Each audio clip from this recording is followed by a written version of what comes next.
updates and more updates. So, Babu Wino says he's been arrested. And that happened last night on his way from Mombasa to Nairobi. The security details of Mama Ngina has been withdrawn. The security detail of Raila Amolo Odinga has been withdrawn. The security detail of former VP Kalonzo Musyoka has also been withdrawn. So if that's the update that we're starting with this morning, then we have to look at exactly what it is that majority of leaders are talking about online. Senator Ledama Olekina saying that 8 DCI officers have gone to his home to look for him. He says it's very stupid, asking what law he has broken. Simba Kiage is talking this morning, saying that honestly, what is the point of elections? Rao and his crew lost the elections. Now they want to get into government by whatever means possible, whether people die, properties are destroyed, or the country burns. I love peace, I want peace, but must not give in to this economic saboteurs who don't mind burning our country for their selfish personal interests. Ends up with the court, enough is enough. Sections of leaders also speaking this morning on the planned demos by the Azimio coalition this morning.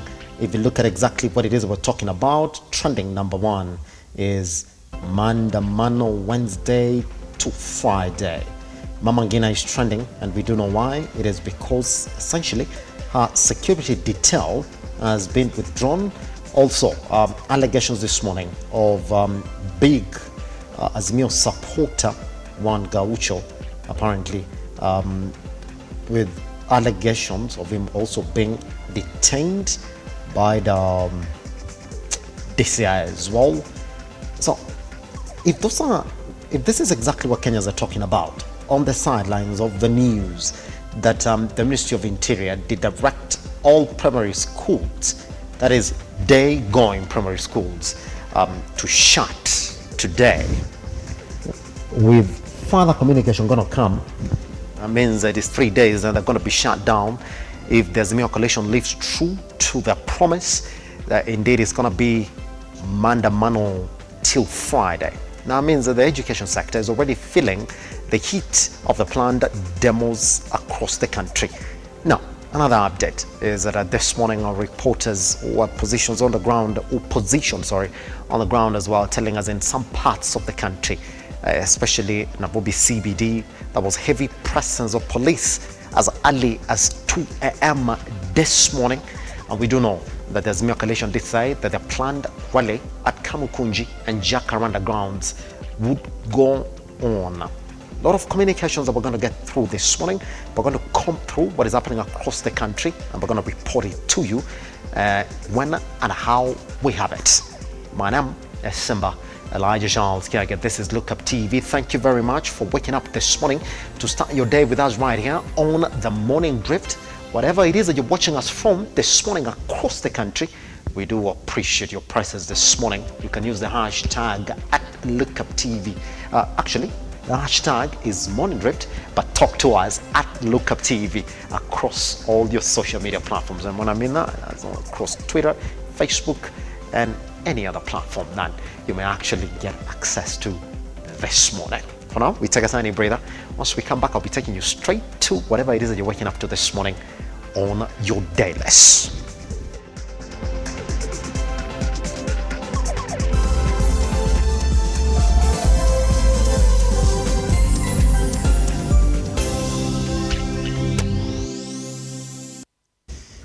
Let's begin with the standard this morning.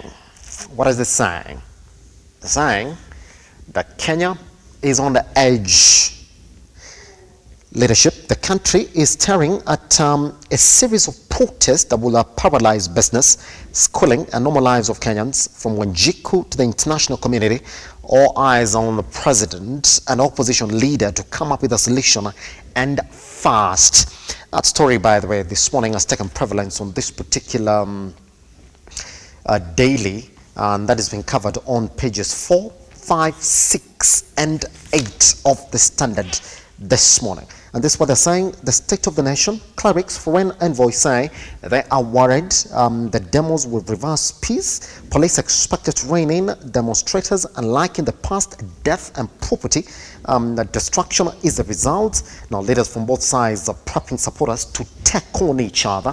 That is a story that we have been covering right here, by the way, at Lookuptv, about the subsequent allegations that indeed leaders are planning counter demos across the country to counter the demos of the Azimio coalition. Now, the government has said it will not be pushed into doing what opposition is agitating for, and opposition says there is no turning back. If indeed then this is exactly what will go, then we do expect that the demos would essentially begin from today up to Friday, with a question in majority of Kenyans' minds and the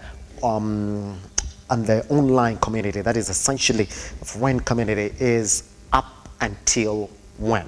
All right, that's the question that is asked here. So read that particular story on pages 4, 5, 6, and 8 of the Standard this morning. Now, on pages 10, you're going to read a story of shock as 200,000 school laptops have gone with the wind. That story has been covered on page 10. Not the very first time that we're having a laptop scandal in the education sector in the country.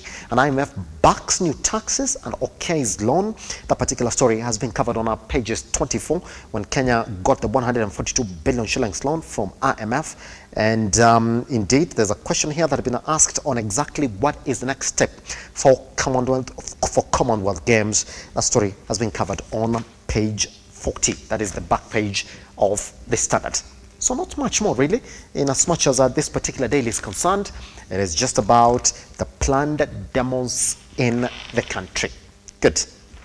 On pages 3, it's a very interesting story here on the Standard this morning, if you're going to get there, on how Sharon tried to extort Tobado in exchange for her silence. That's according to witness. Now, court told Sharon demanded 25 million shillings, house and car, to keep affair a secret. Now, former MCA says ex-governor agreed to buy land and build a 4 million shillings house. That particular story has also been covered on page 3 of the Daily Nation. Oh, sorry, on the Standard. Let's then cross over to the Daily Nation this morning and look at exactly what they have given prevalence.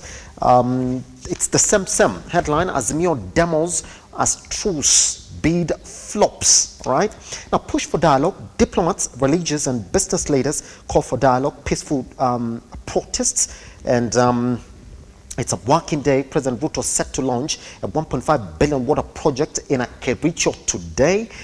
Security assurance, Interior CS has also urged those wishing to engage in protests to do so within the law. He also encouraged Kenyans to go about their businesses normally. All right, it's essentially a D-Day for Azimio la Umoja. One Kenya begins a 3-day third wave of anti-government protests today, with the coalition leaders undertaking to brave the withdrawal of the security to lead Kenyans in a countrywide demonstrations aimed at pushing President William Ruto's Kenya Kwanza administration to address the high cost of living. That particular story, again, covered on pages 4, 5, 6 of the Daily Nation, and online on our website at www.lookuptv.co.ke. On this Daily Nation, on the far left, there's that particular story there of why top U.S. trade official refused to meet Korea. Now, visiting U.S. Trade Representative Catherine Tai cancelled 2 scheduled meetings with vocal trade and investment cabinet secretary Moses Korea over the latter's nasty public tirades and social media posts against individuals and organizations to the organizations. That's according to what the Daily Nation has established. That story has been covered on page 8 of the Daily Nation. And on the Finance Act, that is on conservatory orders not to be implemented, Kome essentially appointed 3 judges to hear the tax law case, and that is David Majanja, Lawrence Mugambi, and Christine Meoli. Read that story on pages 9 as well of the Daily Nation. On the back page of the Daily Nation, there is a story here of how members of parliament are threatening to impeach Ndolo over retired teachers' pension. All right, it's 500,000 shillings fine in Kenya shillings that was slapped on Treasury Cabinet Secretary in June for failing to honor summons. Now they're threatening to impeach him over teachers' pension that has not yet been remitted. So the biggest stories that you're waking up to this morning on your dailies. Now you don't know, once you wake up, grab yourself a copy, go through it, and if you don't get that chance, not to worry at all, because majority of these stories again appear heavily on a bulletin, which we're going to go into shortly, and online on our website at www.lookuptv.co.ke. We take a tiny breather. Once we come back, I'll be taking you straight to the newsroom this morning. We'll get to see some of the biggest headlines that we are waking up to in as much as Lookup TV is concerned. Good morning.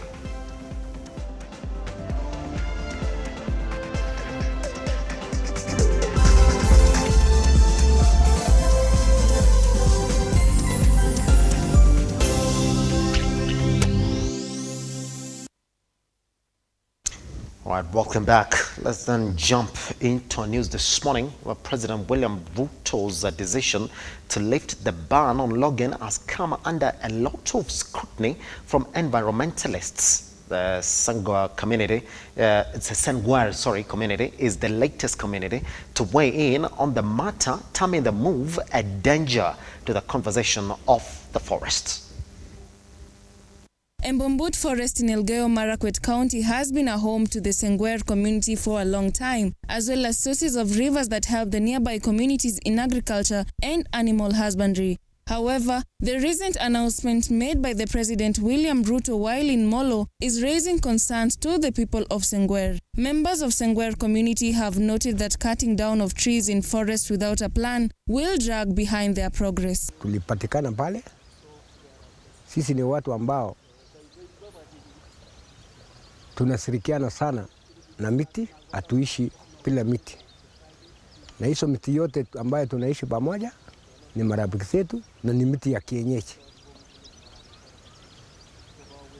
Tuko na uchusi ya kutosha kuhifadhi msitu hii. Ili hali serikali walitunyang'anya tangu mwaka wa 1964, wakaleta watu naitwa Kenyans, ndio uharibifu mingi ikaingia kwa hii msitu wetu wa Mbombut, ambao alichangia vitu mingi. Walichangia eviction, msitu ikaribika. Watu wengine wakalete mambo ya ukulima ya pairedo, akachangia uharibifu wa msitu. Na ukienda kwa undani, walimu na wale serikali wanaitwa stakeholders ni sisi watu wa jamii ya Sengwer. The residents are disappointed by the president's directive and termed it misjudging, since they were granted permission by the court to continue living in the forest with strict measures. Nashangaa sana sababu mwenye alikuwa ana-impose logging ni president wa sasa ambaye alikuwa deputy president kwa wakati huo. Na nakumbuka vizuri sana kuna task force iliyopewa kazi kuchunguza ban of logging of trees in our forests in Kenya. Na walipata utepetepu kubwa sana, ile corruption yenye jawahi onekana. KFS wa appointed kwamba ni wile watu corrupt sana. Ile hii chango yenye sisi tunaona kwa Kenya, ile yenye imekuwa contributed mara mingi ni KFS wenyewe. Na shida sasa president vile amekuwa president anajaribu kurutisha ile maneno yenye alikuwa anakataa. The community members are urging the government to stop illegal logging and to involve them in their plans to preserve the forest in the area, because they earn a living from the conservation of the forest. We are optimistic that with all the strategies that has already been put in place, together with the partners and also the national government, we will actually be going back to where we belong and embracing this conservation agenda so as to have the matter of water being sufficient to all of us. And Nushin Mungasia, Look Up TV. Fear has rocked Kabete in Kiambu County after a body of a 19-year-old student from Kabete National Polytechnic was found lying on the floor with injuries on the face and a piece of rope on his neck. Let's take a look at that story. Residents of Limuru Town, Kiambu County, woke up to the unpleasant news of the murder of a 19-year-old student of Kabete National Polytechnic who was found dead in his house with severe injuries on his face.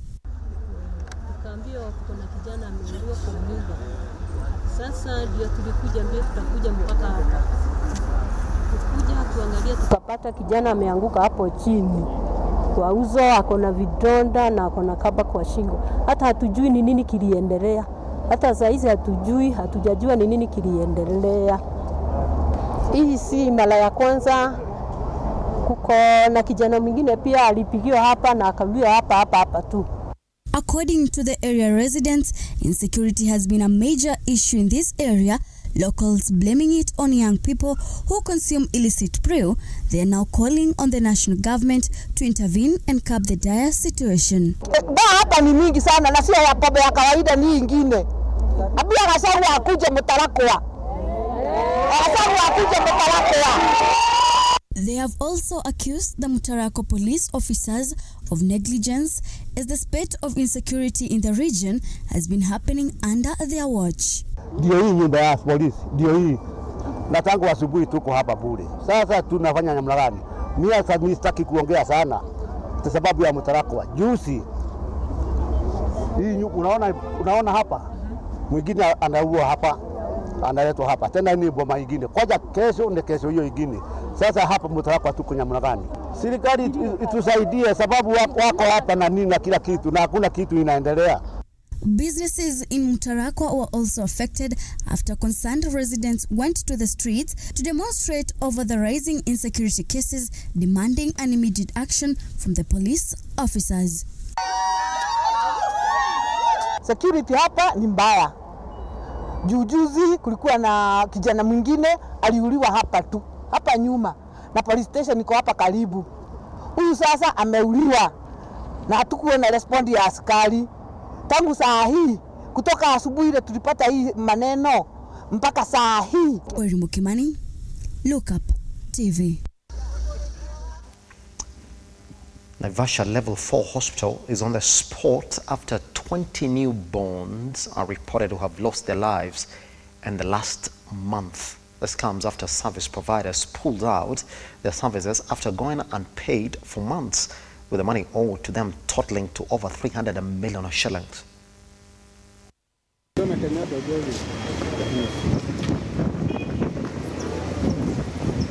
Suppliers linked to Naivasha Level 4 Hospital have pulled down their services due to lack of payment, saying the hospital holds them more than 300 million shillings. Equally, the management has also admitted to be facing an acute challenge of funding threatening ground services, including food and feeding cups.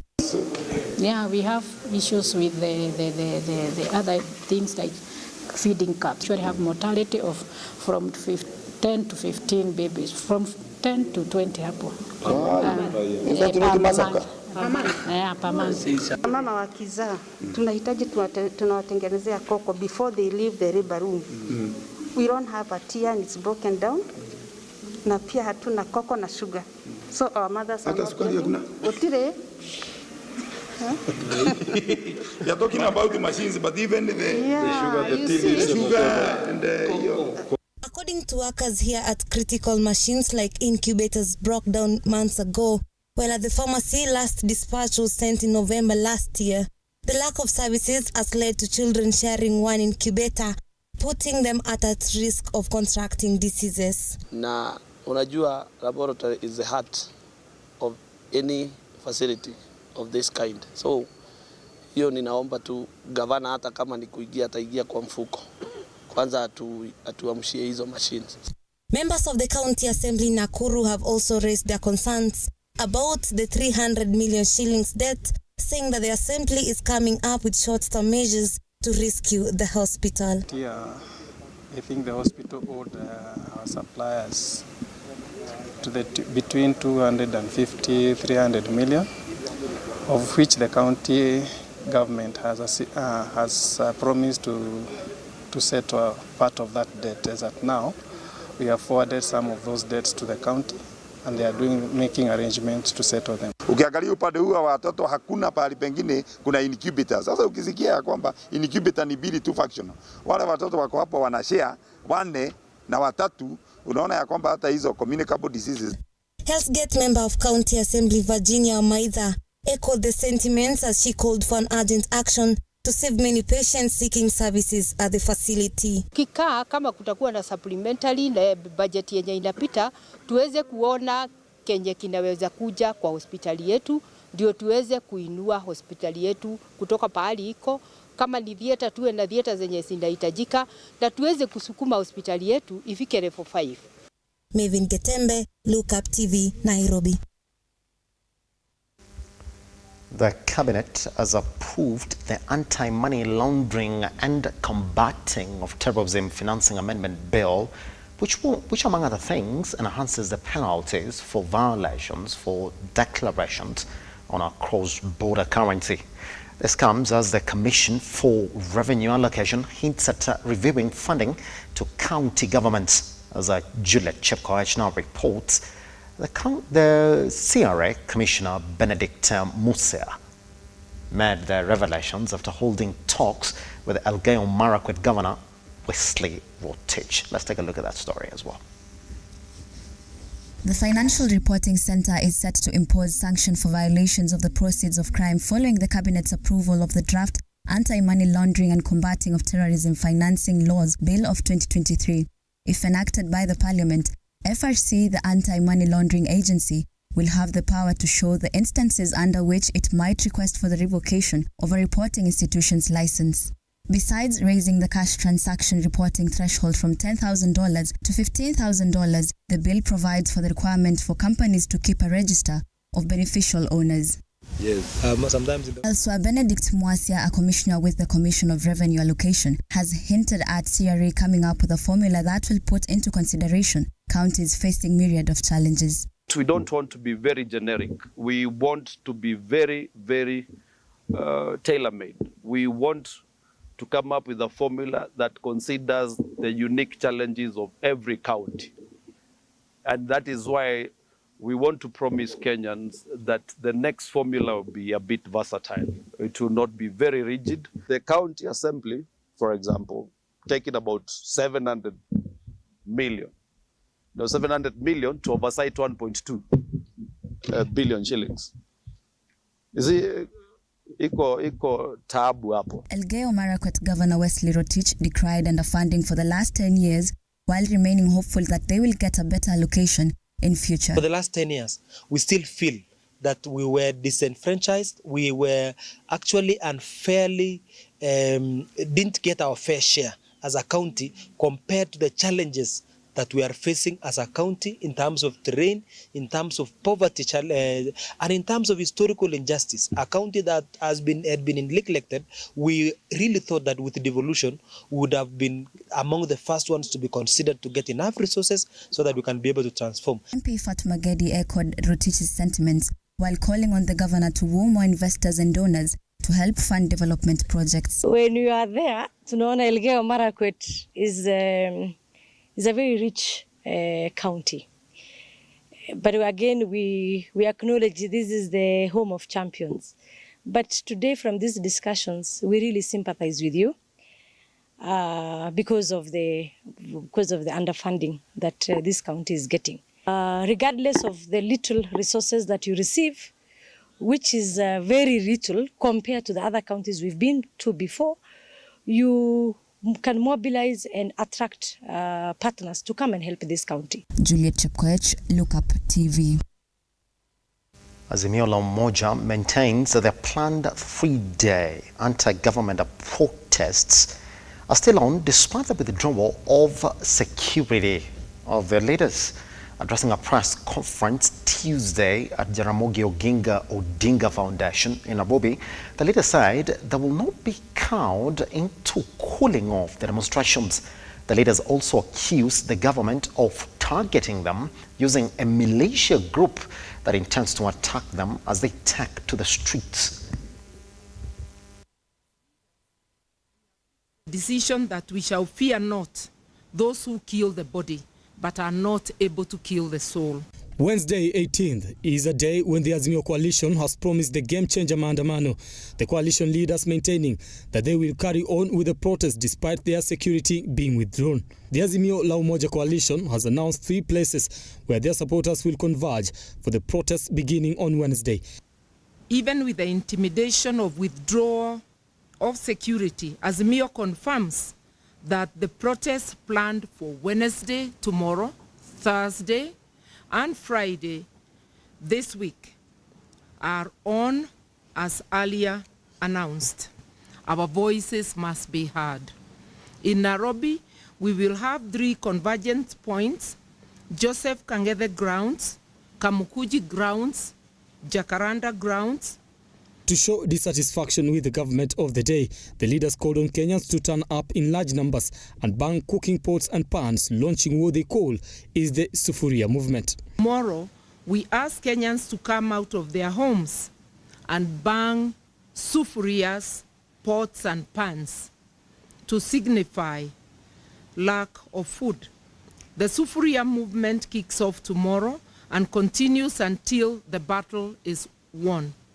At that hour of midday, we also call on motorists to stop wherever they are on the highways and roads and to hoot and flash lights in support of this movement.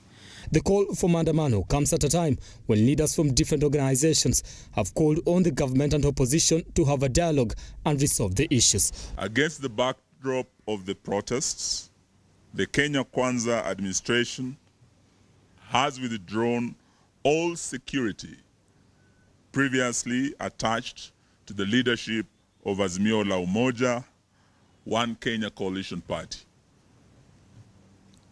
Everyone associated with this party and the ongoing protests, including the Honorable Raila Amolo Odinga, the Honorable Stephen Kalonzo Musyoka, the Honorable Martha Karua, the leaders of minority, and a host of Azimio governors and members of parliament have had their security withdrawn. We have proper, accurate, and detailed information about OSU. We know its members wear civilian clothes. They travel in groups of 5 people from one ethnic community. They are heavily armed with lethal weapons. They are better facilitated in terms of logistics and transportation, remuneration, communication, and weapons and the country's official security agencies. This is a group that last week killed people in Kamukunji, Mlolongo, and Jogoo Road. They fired at people from unmarked green, black, gray, silver, red, and white, mostly Subaru vehicles. Brian Amuai, Lookuptv, Nairobi.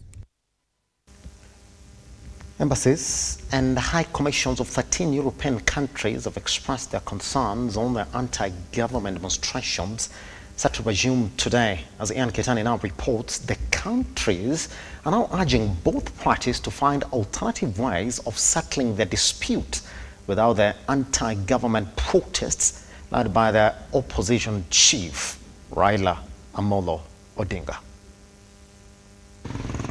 The embassies and high commissions of England, United States, Germany, Canada, Australia, Switzerland, among other countries in the European Union, through their social media platforms, have expressed concerns over the anti-government demonstrations.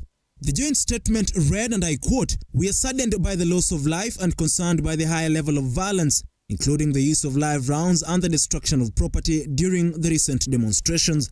We recognize the daily hardships faced by many Kenyans and urge all parties to table their concerns through a meaningful dialogue and resolve their differences peacefully to build the nation together, ensuring no further loss of life."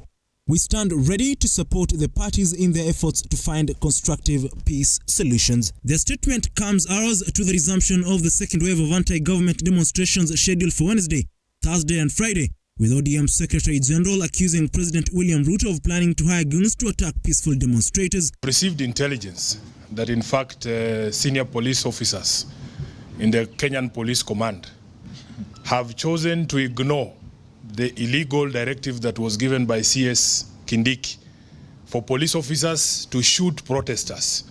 And that is the reason why the president convened a PG, because he knows the police will not do his dirty work.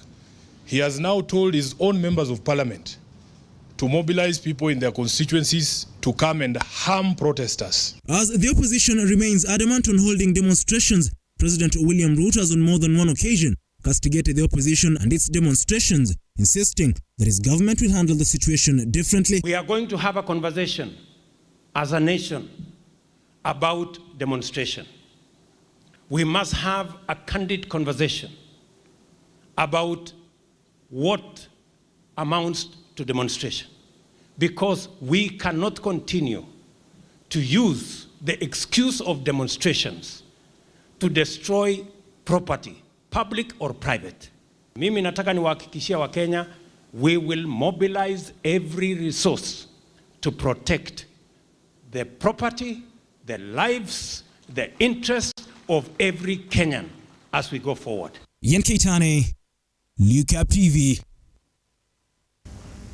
The Law Society of Kenya has called for dialogue between the government and the Azimio coalition ahead of the three-day planned demonstrations by the opposition. Speaking in Nairobi, LSK President Eric Theory castigated the widespread violence during protests and called on IPOA to probe the deaths and the injuries witnessed. Ahead of the planned Azimio demonstrations tomorrow to Friday, Law Society of Kenya has cautioned the police against using excessive force. Concerned by the widespread cases of violence and allegations of unnecessary or disproportionate use of violence, including the use of firearms by the police during the recent protests. There are reports of a number of people who have been killed and a number have been injured in the demonstrations. LSK boss Eric Theory has maintained the right to protest as per the Article 37 of the Constitution by peacefully and unarmed demonstrators, and called on protesters to observe peace during the protests. The right to protest plays a crucial role in any democratic society.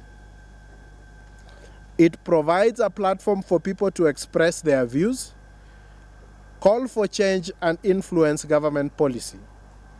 It is a right that is guaranteed under Article 37 of the Kenyan Constitution, which provides that every person has the right, peacefully and unarmed, to assemble, to demonstrate, to picket, and to present petitions to public authorities.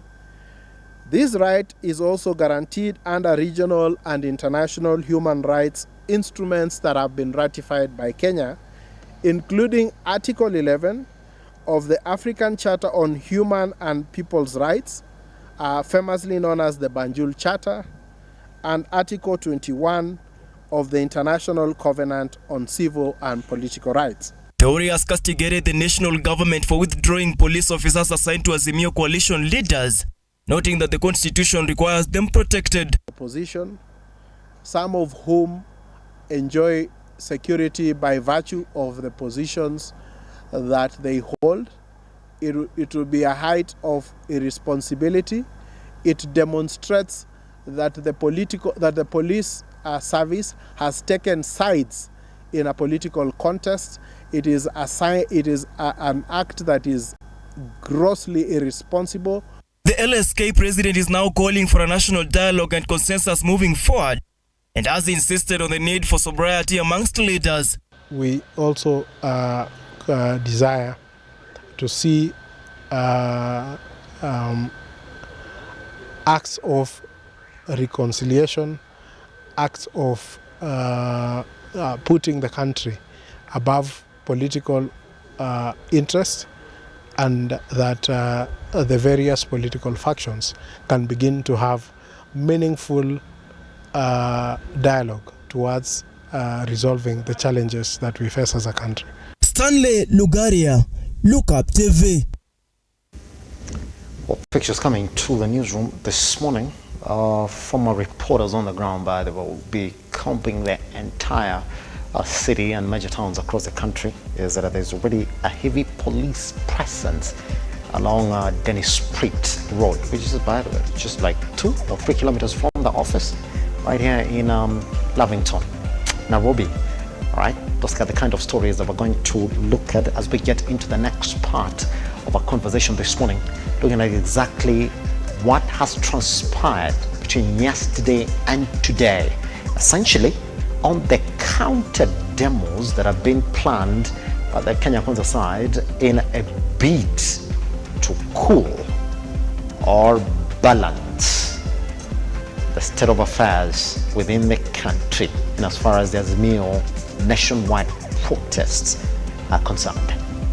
Once we come back, the big conversation.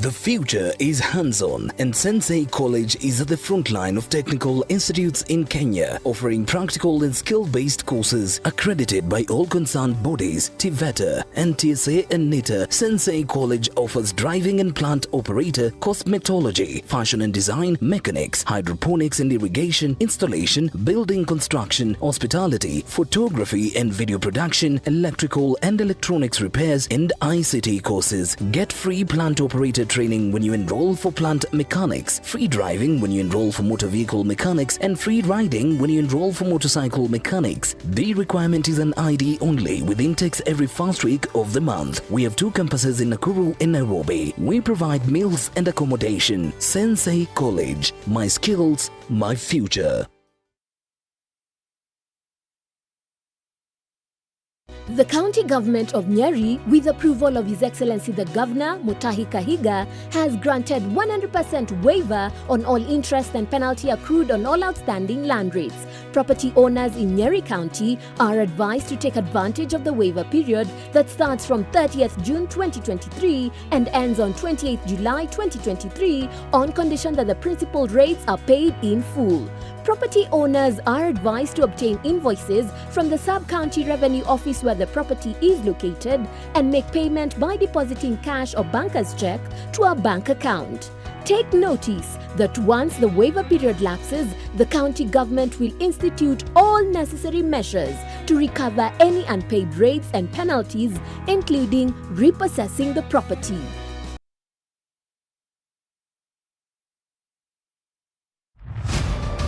As the night falls, we come to life to bring you a comprehensive broadcast from the numerous events happening across our 47 counties. When it breaks, it matters, and each story is important. If it's Thursday, join me, Nancy Lima, and my able panelists as we break down the law jargons and analyze the Constitution in a way only you can understand. The news cycle never stops, neither does time. We cover each and every sector and present to you factual and accurate occurrences. This is where facts win the day. Join me, Nancy Lima, Ian Keitani, Tuesday, every Wednesday, Thursday, as from 9 p.m. on The Insight, only on Lookuptv.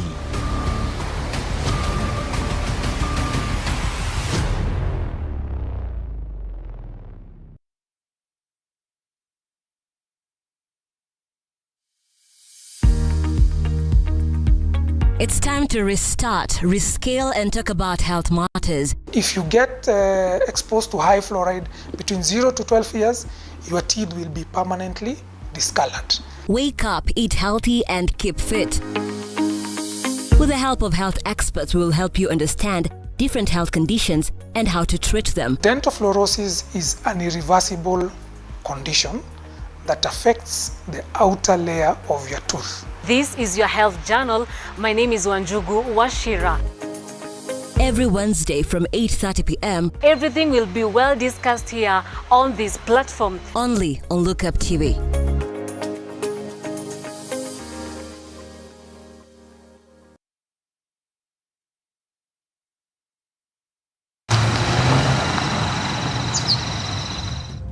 Usiwahi cheza na mboga yangu. Na unafuata nani? Usisikuone ukinifuata. Nimekwambia una shares kwa hii kuku. Look, man. Hebu kwanza rudi ndani ufresh hiyo choo, make sure umespray. Juli, kwani wewe hii tumbo yako mimi najua inaweza ingiza kila kitu. Hata chuma nikishiaga nikupea hata plastic najua utakula. Kwani leo kunaendaje? Kuna kitu sielewi. Kabisa Mluya. Yaani umeamua kulala uchi. Sasa kama hakuna ile nguo inanitosha unataka nifanye aje? Because you are fat. Sasa ukiongelea mimi ati fat. Na Julie tutasemaje? Kuja.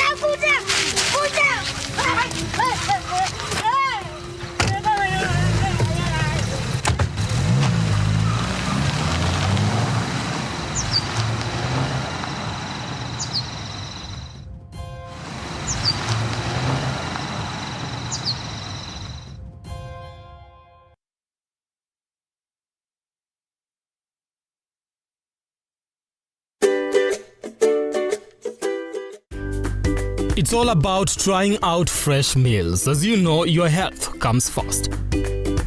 Experience a tasty and sweet aroma in your kitchen today. It's not just about cooking, but also having fun, interesting conversations, keeping it professional,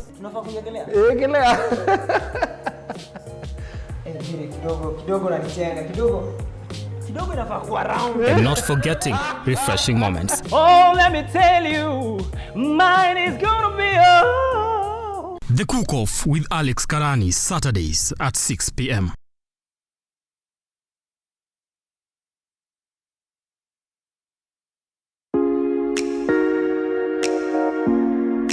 Kipindi ni ukulima ni mali na manjoro. Every Sunday, saa 10.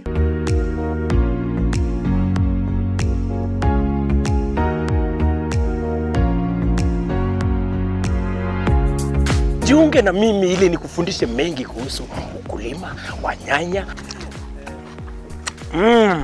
wa mboga, kuweka ng'ombe, kila kitu ambayo inahusikana na ukulima, ili ujifundishe mengi, uweze kujua ukulima pia ni mali. Kumbuka kipindi ni nini? Kipindi ni ukulima ni mali na manjoro, upate hela.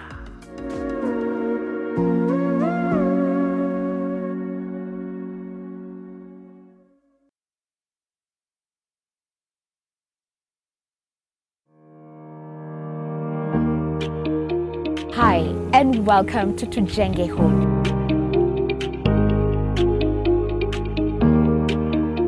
Your number one show when it comes to all things architecture, real estate, property development, interior design. You get it right here on Tujenge Home. When the food is ready. You want to serve them? Dinner is served. Yeah. Let's go. Let's go.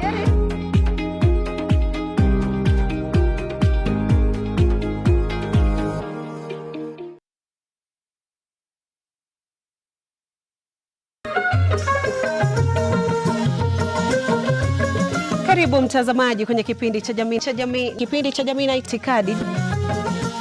Kaini kitako tuna mengi. Mapenzi yanapoanza watu huitana baby na majina mengine matamu, lakini baadaye penzi linapogeuka na kuwa shubiri, mtu anafikia kwenda kumtafuta mke mwingine. Itakuwaje? Yule wake nyumbani labda hajamridhisha. Ni sawa ama vipi Maliki? Dadangu, wanaume ni kama maembe. Huyu mwanamume atakuja abadiliki. Mwanaume mwenye wanawake wengi hata katika uchumba, kwenye ndoa ataendelea.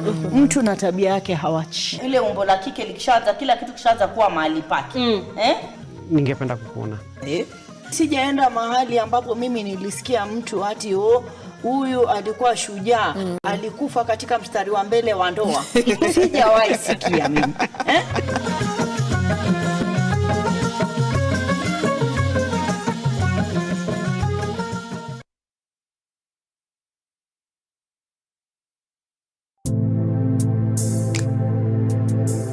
Praise the Lord and Bwana Yesu asifiwe sana.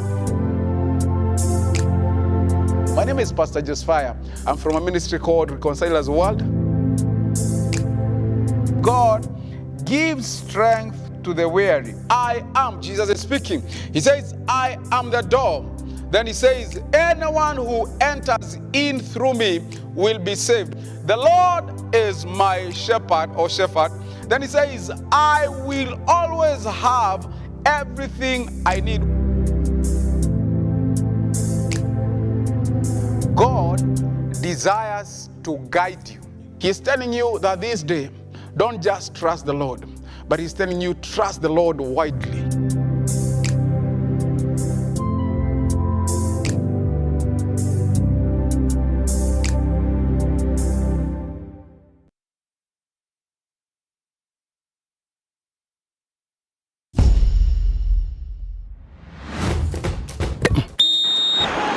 Michezo na wachezaji, matukio na matokeo uwanjani.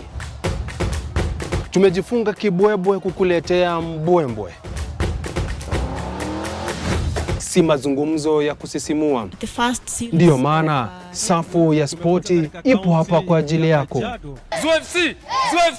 Nami hapa nahodha Robert Chacha, sisuisui na kuandalia kipindi bomba cha safu ya spoti kila siku ya Jumamosi kuanzia saa 7:30 ndani ya runinga nambari 1 ya michezo Lookuptv.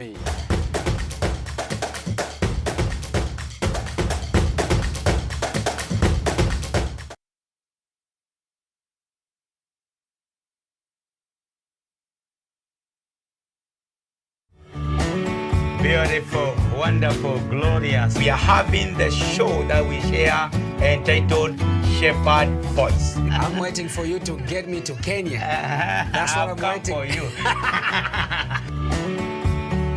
God is the source of every blessings that flow into your life. And I know that God is going to bless you and to do a new thing. Pray. Pray.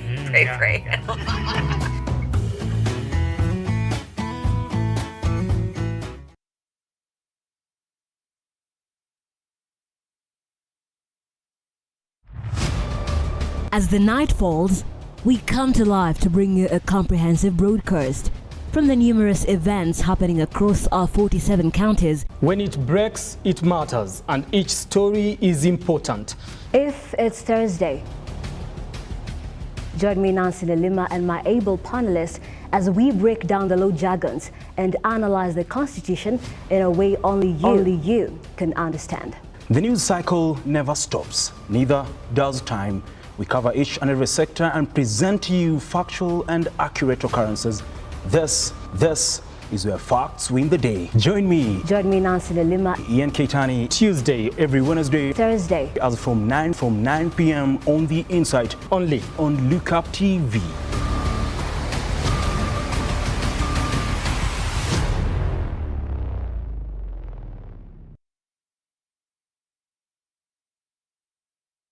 Are you a junior secondary school, a college, a TVET institution or a university and you want to advertise your intake?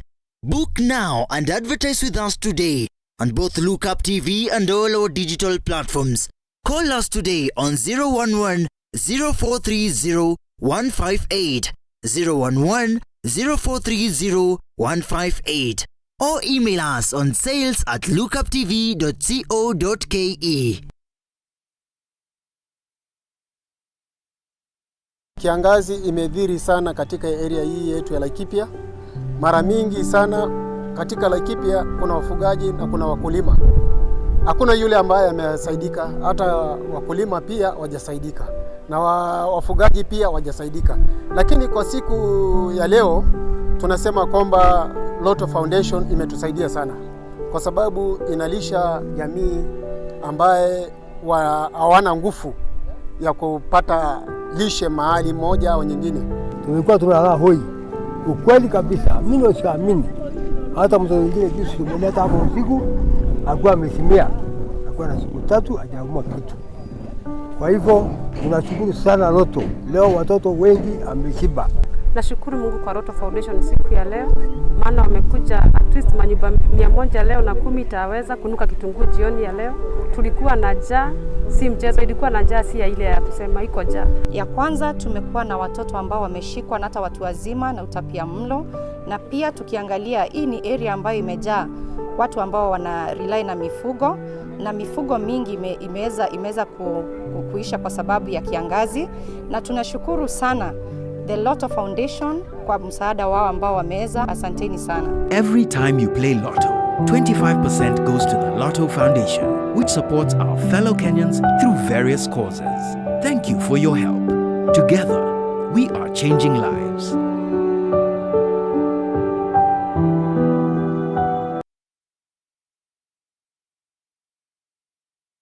The county government of Nyeri, with approval of His Excellency the Governor, Mutahi Kahiga, has granted 100% waiver on all interest and penalty accrued on all outstanding land rates. Property owners in Nyeri County are advised to take advantage of the waiver period that starts from 30th June 2023 and ends on 28th July 2023 on condition that the principal rates are paid in full.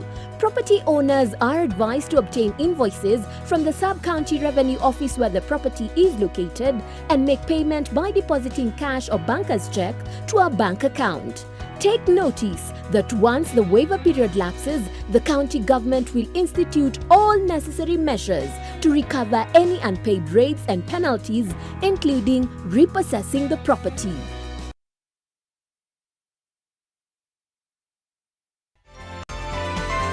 Infinity Industrial Park is one of the largest private industrial parks located along Eastern Bypass, Nairobi, which provides modern infrastructure for smooth operations for industries and business enterprises. Infinity Industrial Park offers world-class amenities and facilities with wide roads, a police station, a power substation, fire station, public transport stage, hospital, and shopping mall. In addition, Infinity Industrial Park also offers CCTV cameras, 24-hour private armed security patrol, sewer, water, fiber optic cable, and 3-phase power connection, added to public utility, canteen, and dining areas. Sail on the golden opportunity to invest in Infinity Industrial Park, fully serviced warehouses at a special price of 3,569 Kenyan shillings per square foot. For more inquiries, visit our website infinityindustrialpark.com.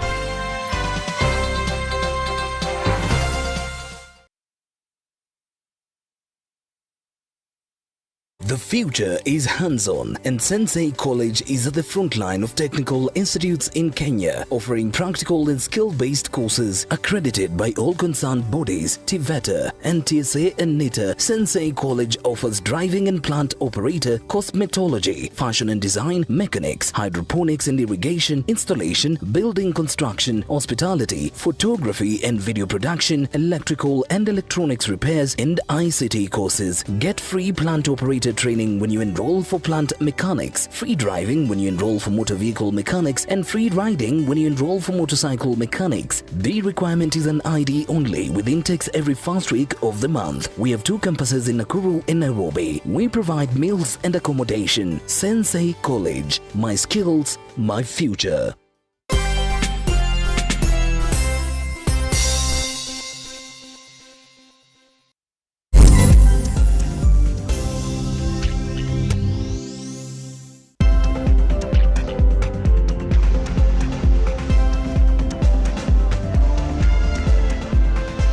All right. Welcome back to Lookuptv, but most certainly the morning drift. My name is Simba Charles Kiage. Just before we started this morning, let me just get to read some sentiments of leaders who are talking about the maandamano.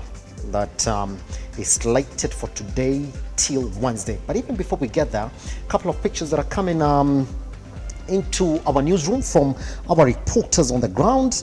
And this is according to, for the very first time I'm saying this, Momanyi, thank you very much. You've been updating us exactly what's going on. Momanyi says the area around Kangware, no matatus on the road, it is clean and clear. Another picture that we're getting into the studio today is areas around Karen also. There is no traffic that has been witnessed on the road. Thika Road, along the Roysambu interchange that one takes to Kasarani and puts you on Thika Road as well. The pictures that we're getting in the studio, clean, clear. Looks as if majority of business operators have essentially run away from the road. Outer Ring Road, which is essentially a main feeder to majority of those areas of Thika Road and the CBD and Jogo Road as well, looks clean, clear. We've got a picture that has come into the studio right here from Kisii.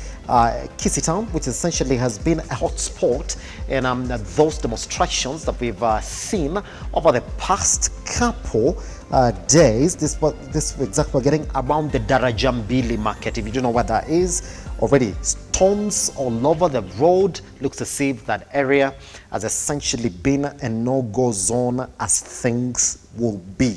All right, that's exactly how we woke up this morning, and those are the updates we're getting right here, right now. We're going to keep on checking with our reporters on the ground throughout our conversations right here on our Lookuptv, so that we keep you up to speed on exactly where we were or are, in as much as the Mandamano are concerned. All right, just one quote before I cross over to the studio and introduce the guests who are going to join us this morning for our big conversation. Again, it's just leaders who are essentially talking about what we do expect today. Kipruto Arab Kira is saying that it's easy to do propaganda and that can win you elections, but you cannot run the government through propaganda.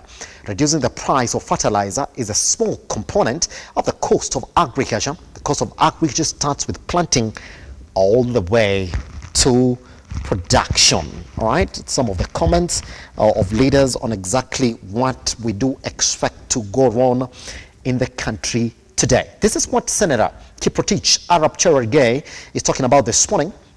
Now, as promised, tomorrow, that is today, we shall have a peaceful sitting at Tinga and Uhuru residences or houses across the country to express the disruption of our business. Today, or tomorrow, because he was talking about this yesterday, is a normal working day for all Kenyans. We urge Kenyans to report to their normal duties as we crush internal terror attacks by Tinga and Uhuru tomorrow. This particular quote essentially then is what brings us right here in the studio. Let me take time to introduce the gentlemen who are going to join us this morning. I do have Ben Kinuria. How are you doing, sir?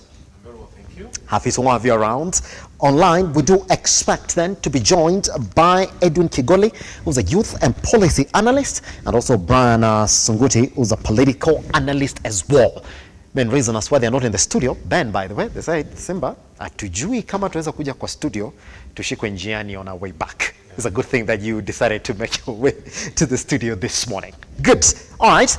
Now, on that particular note then, Ben, let's get into our first conversation that is right at our hands. And I want to introduce that conversation with this particular story, because indeed, the Azimio protests are on, according to the Azimio leaders. Now, the Azimio La Umoja maintains that the planned 3-day anti-government protest is still on, despite the withdrawal of security of their leaders. Addressing a press conference Tuesday at Jaramogi Oginga Odinga Foundation in Nairobi, the leader said they will not be cowed into calling off the demonstrations.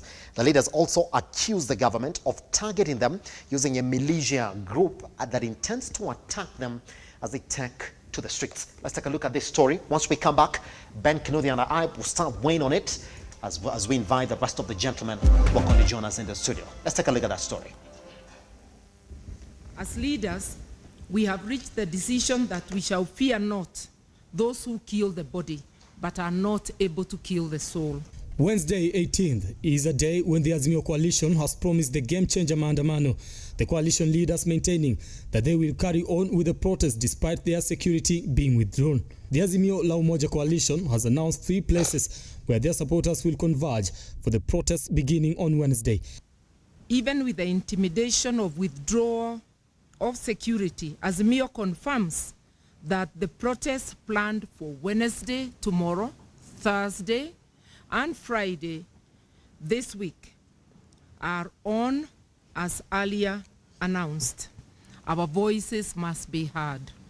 In Nairobi, we will have 3 convergence points: Joseph Kang'ethe grounds, Kamukuji grounds, Jacaranda grounds. To show dissatisfaction with the government of the day, the leaders called on Kenyans to turn up in large numbers and bang cooking pots and pans, launching what they call is the Sufuria movement. Tomorrow, we ask Kenyans to come out of their homes and bang sufurias, pots and pans to signify lack of food. The Sufuria movement kicks off tomorrow and continues until the battle is won. At that hour of midday, we also call on motorists to stop wherever they are on the highways and roads and to hoot and flash lights in support of this movement. The call for maandamano comes at a time when leaders from different organizations have called on the government and opposition to have a dialogue and resolve the issues. Against the backdrop of the protests, the Kenya Kwanza administration has withdrawn all security previously attached to the leadership of Azimio La Umoja, One Kenya Coalition Party. Everyone associated with this party and the ongoing protests, including the Honorable Raila Amolo Odinga, the Honorable Stephen Kalonzo Musyoka, the Honorable Martha Karua, the leaders of minority, and a host of Azimio governors and members of parliament have had their security withdrawn.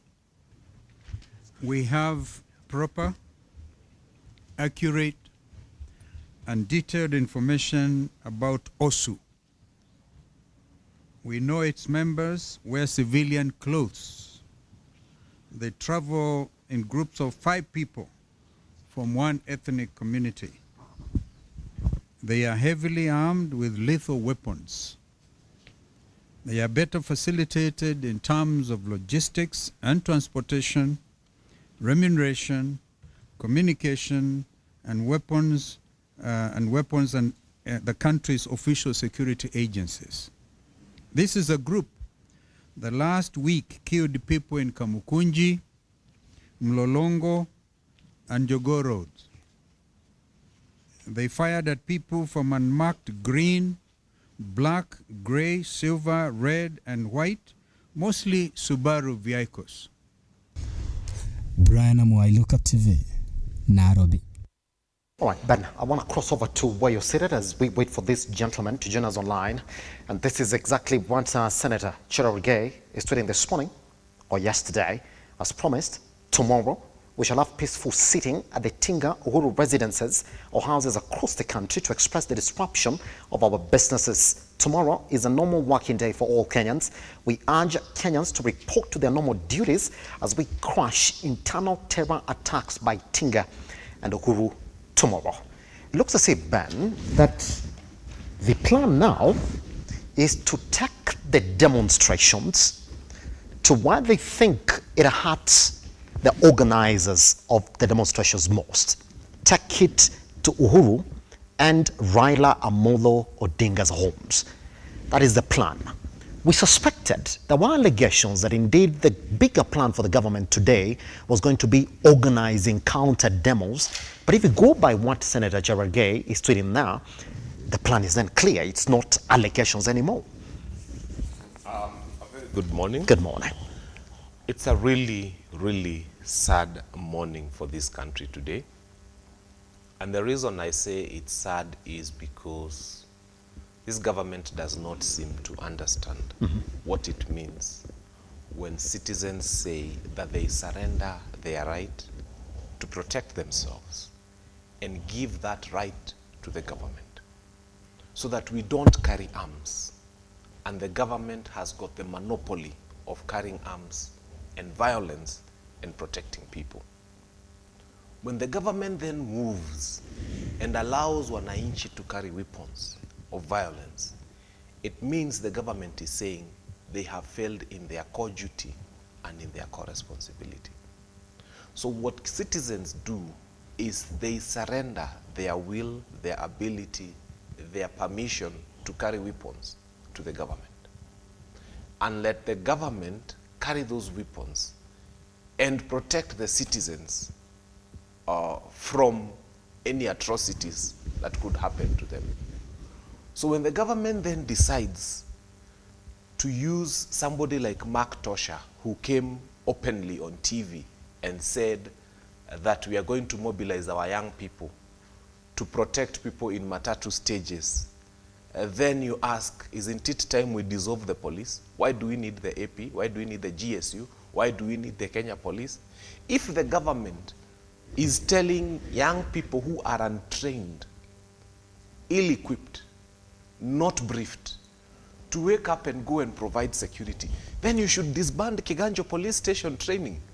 The reason the police go to Kiganjo for training is because policing the world over has got standards that it meets. It has got specifics that people are trained on. It's not just carrying a gun. Remember, for 3 months in their training, they are taught on basic law. They are taught on civilian rights. They are taught on the Police Act. They are taught on what is the right of the policeman when making an arrest, and so on and so forth. So you take a person from the street who has first not been trained on anything, who has not been taught on what to do and what not to do, who has not been taught on civilian rights, na ameambiwa enda kwa stage ukaescort watu. Number 2, every policeman has a number here. In fact, the senior ones have their name here. The hooligans who are being collected, nobody knows what their name is, nobody knows what their number is, nobody knows who their next of kin is, nobody knows where to find them. I can assure you, they will not be providing security, they'll be stealing. Because you're giving him 1,000 bob or 2,000 bob, and the person is escorting is carrying a phone worth 15,000, 20,000. They will steal the phone from them. So what the nation, the government has done now is they have actually introduced anarchy into this country. And they have told us that they do not have policemen who are capable of doing their job. So I am thoroughly and completely convinced that this nation, the government has given us a message that they are unable to protect their citizens. Yes. Just, I want to ask you the second question. I want to say hi to Nabiso. Nabiso, how are you doing, sir? How are you doing? Talk to us. You good? Yes, I'll be joining you shortly. If we could have Nabiso's sound in the studio, gentlemen, could you organize that? Anyway, so let me ask you the second question on this, Ben. It is true now that indeed William Ruto will be in Kericho today. All right, launching government projects at a time when there is a heavy police presence in the country today. We've seen exactly how the roads look this morning, and we're still going to get those updates coming in as we go by. Do you think that is the way to go? They've closed schools in Nairobi. Today, all day going schools in Nairobi are not essentially going to be open. But the president is not essentially addressing the demos in the country. It will be launching government projects in Kericho. The way to go?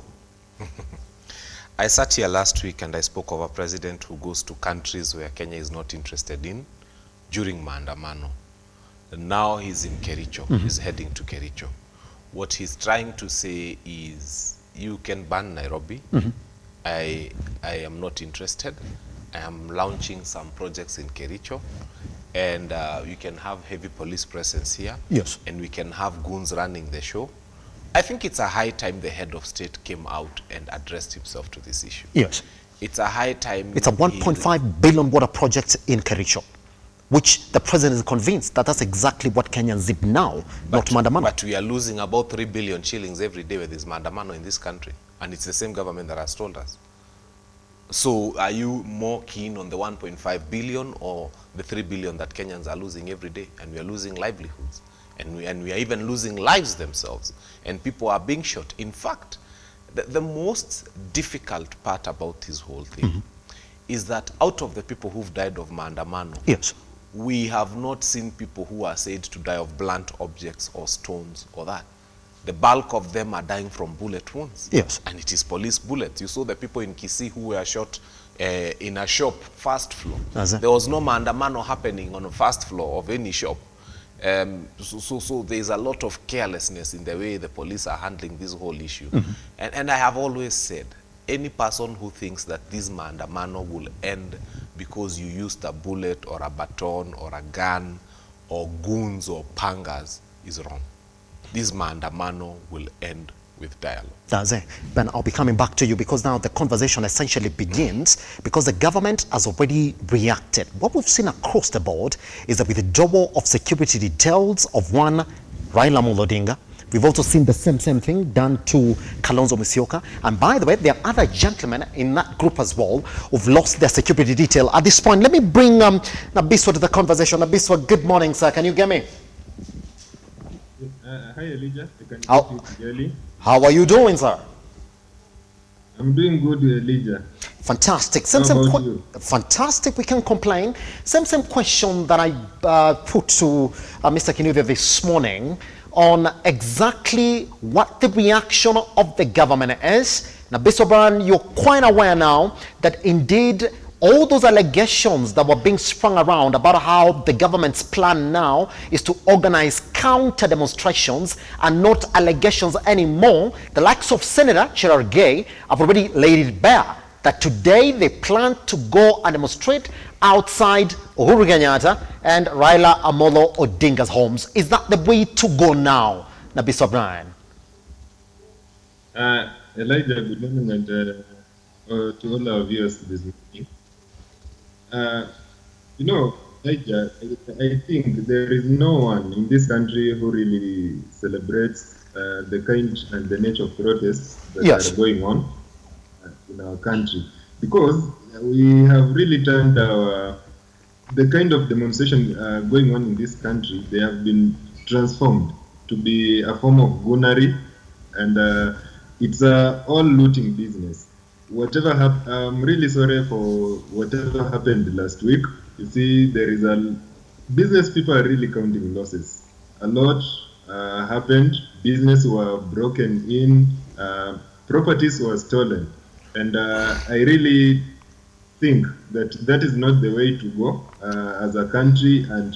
And I'll actually call the opposition team to really relook at their strategies of going into demonstrations. Yes. We've seen demonstrations in several countries, Elijah. We've seen demonstrations in South Africa. We've seen demonstrations in Senegal.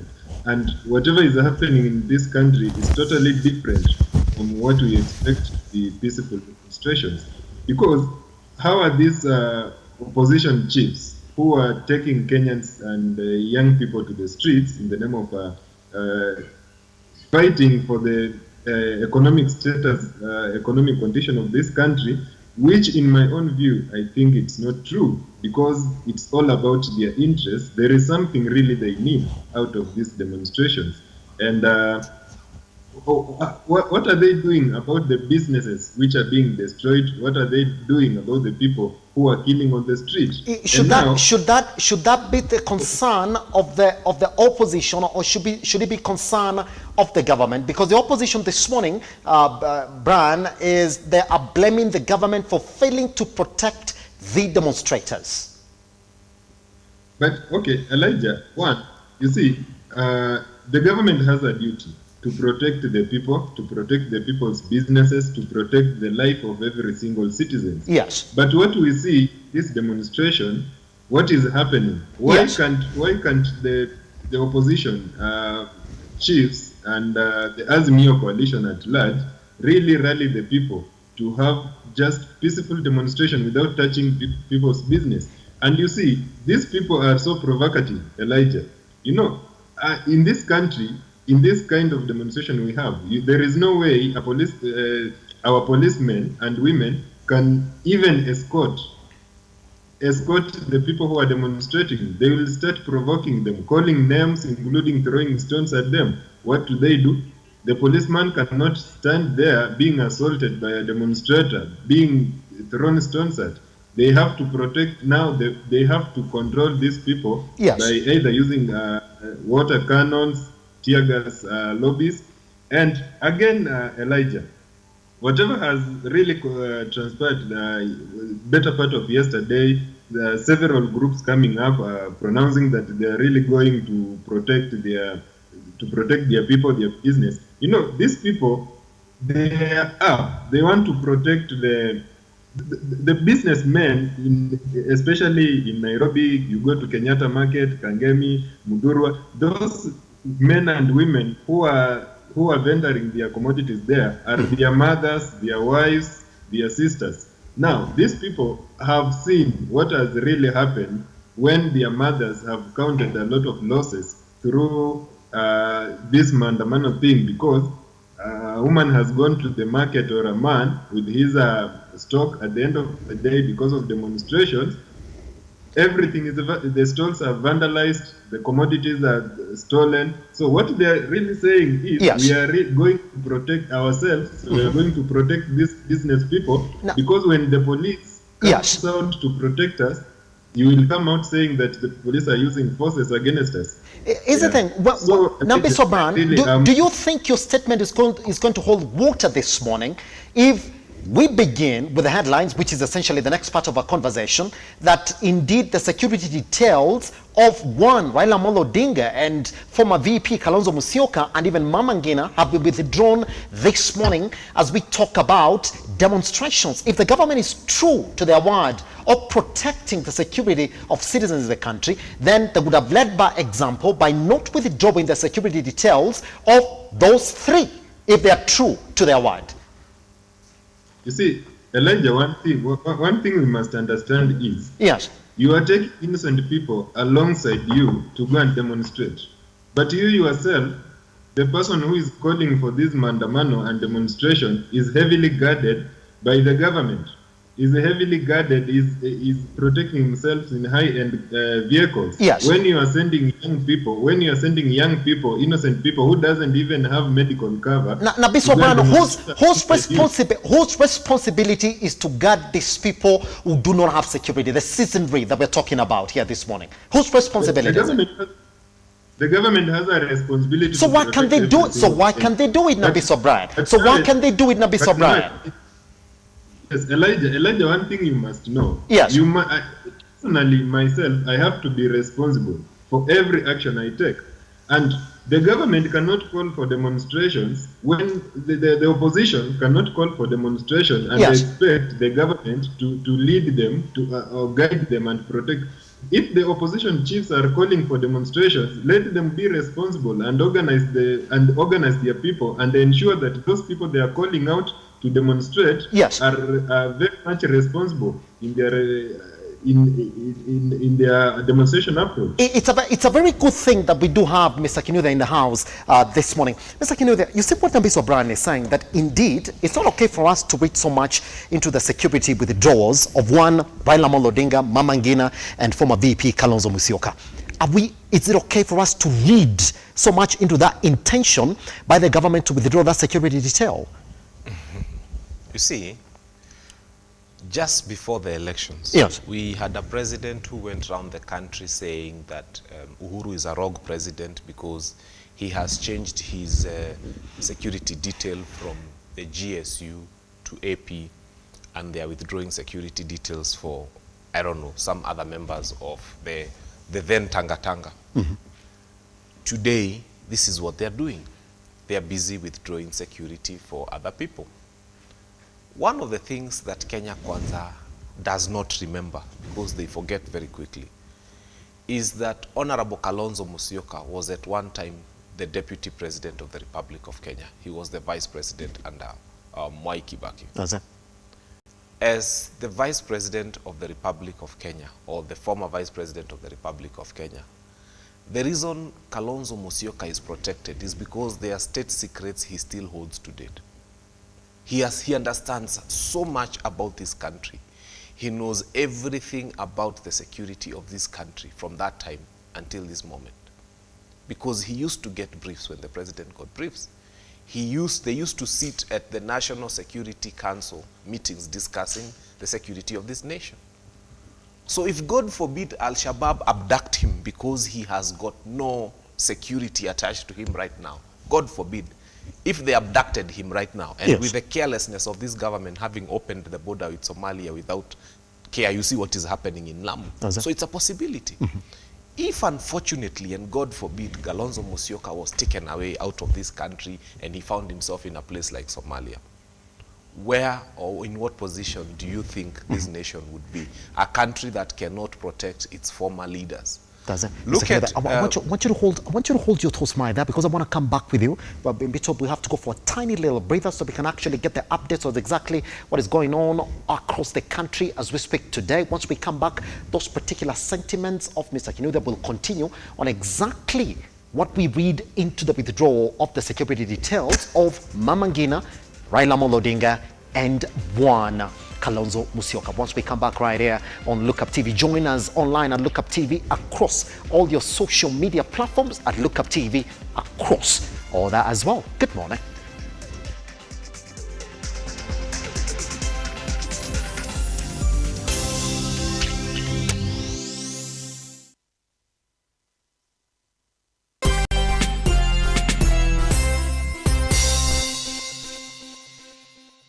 Today we are hosting the RUTO Foundation as they do a food distribution to the community. The community involves people from Huruma. Huruma is where we have the home for the aged.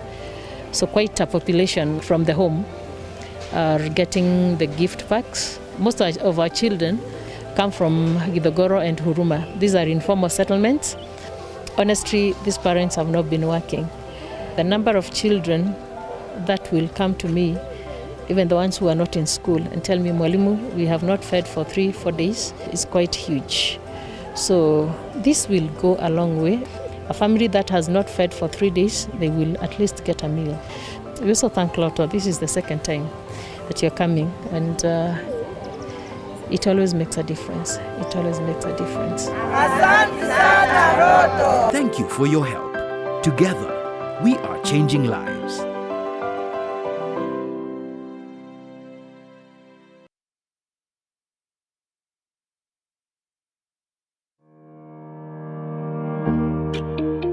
Hi, and welcome to Tujenge Home.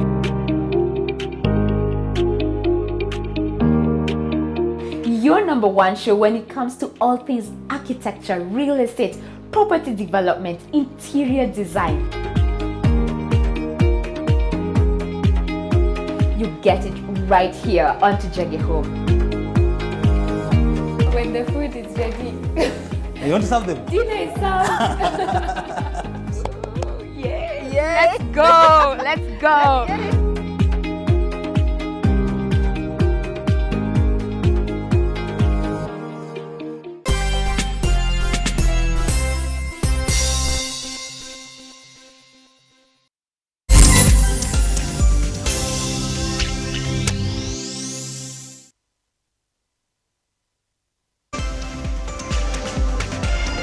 And at Lookup TV across all your social media platforms.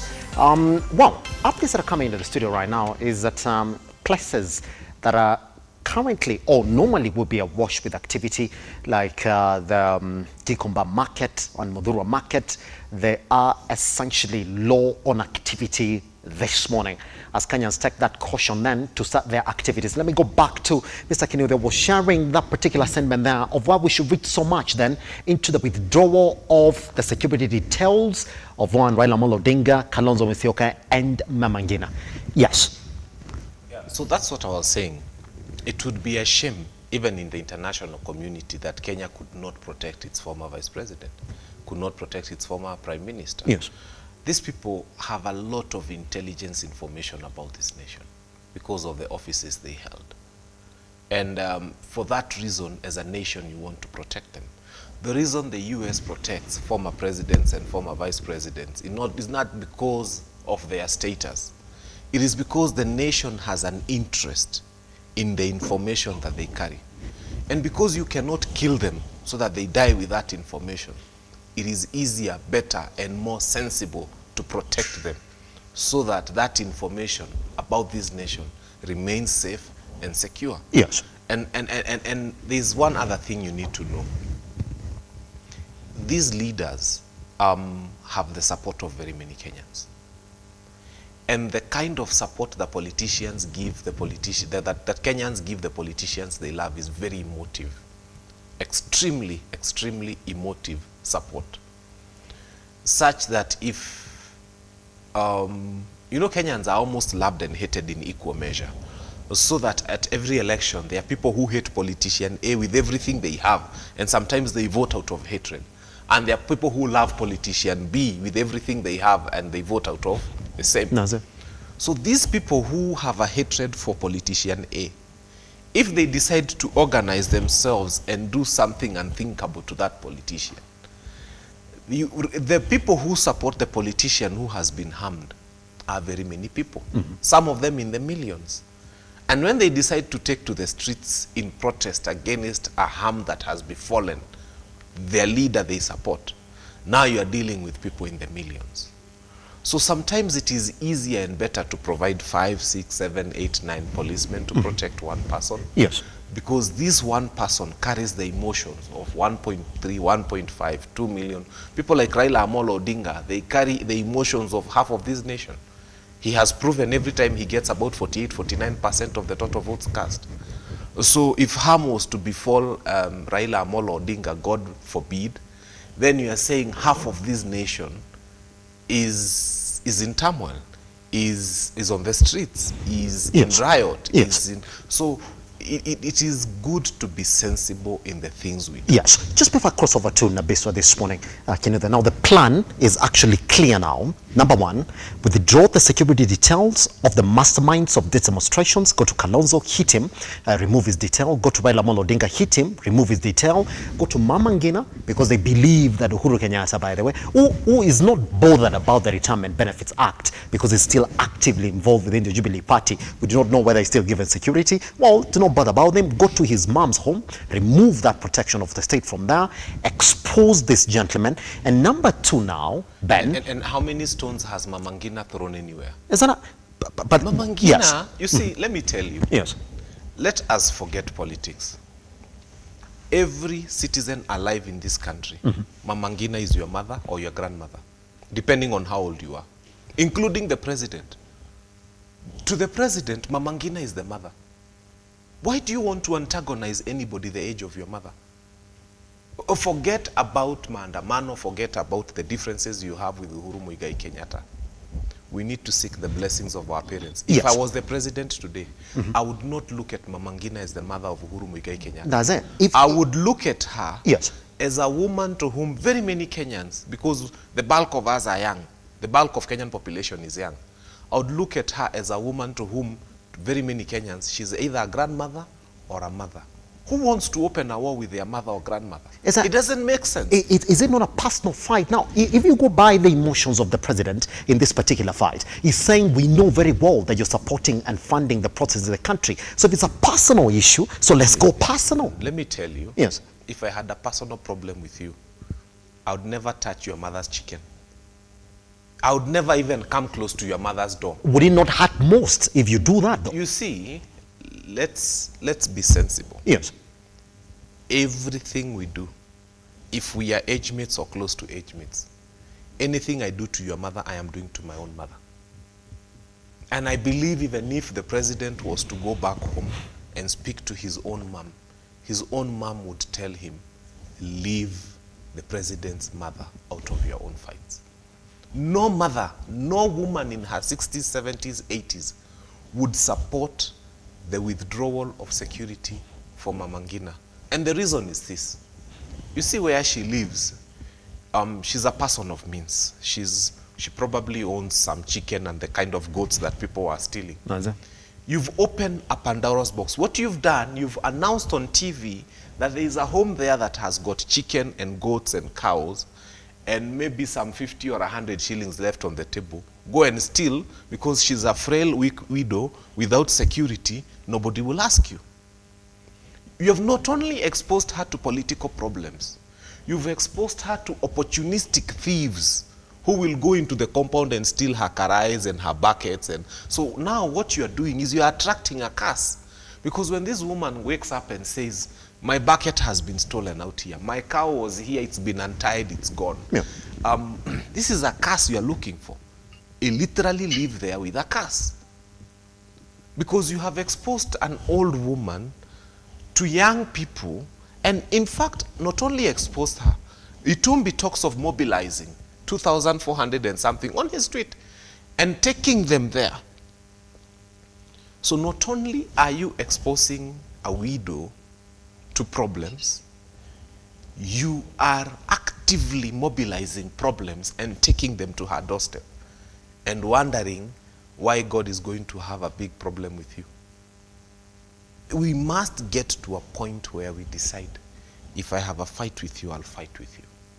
And I will not touch your sister, I'll not touch your brother, I'll not touch your brother. Yes, those are the basics of morality. Yes. Do not do that. Yes. But then, Ben, the question I'm asking, to them now, they know very well that if we break that line for morality, then we're going to stop this nonsense that's happening in the country. We're going to force these gentlemen to stop. Let me tell you one thing. You see, Uhuru Muigai Kenyatta is a very outspoken gentleman. Mm-hmm. If Uhuru Muigai Kenyatta was supporting the demos, he would have come out and said as much. Most of the times, even when people raid his home and steal his cows and his goats, he doesn't say a word. I was expecting him to come and give a press conference and say, whoever has stolen my goat. Uhuru kept quiet. The more they keep insulting him, the more he keeps quiet. The more he keeps retreating, the more, at some point he'll get to a wall where he cannot go back anymore. Yes. And he's a man of means, and he's a man of influence, and he's a man of connections.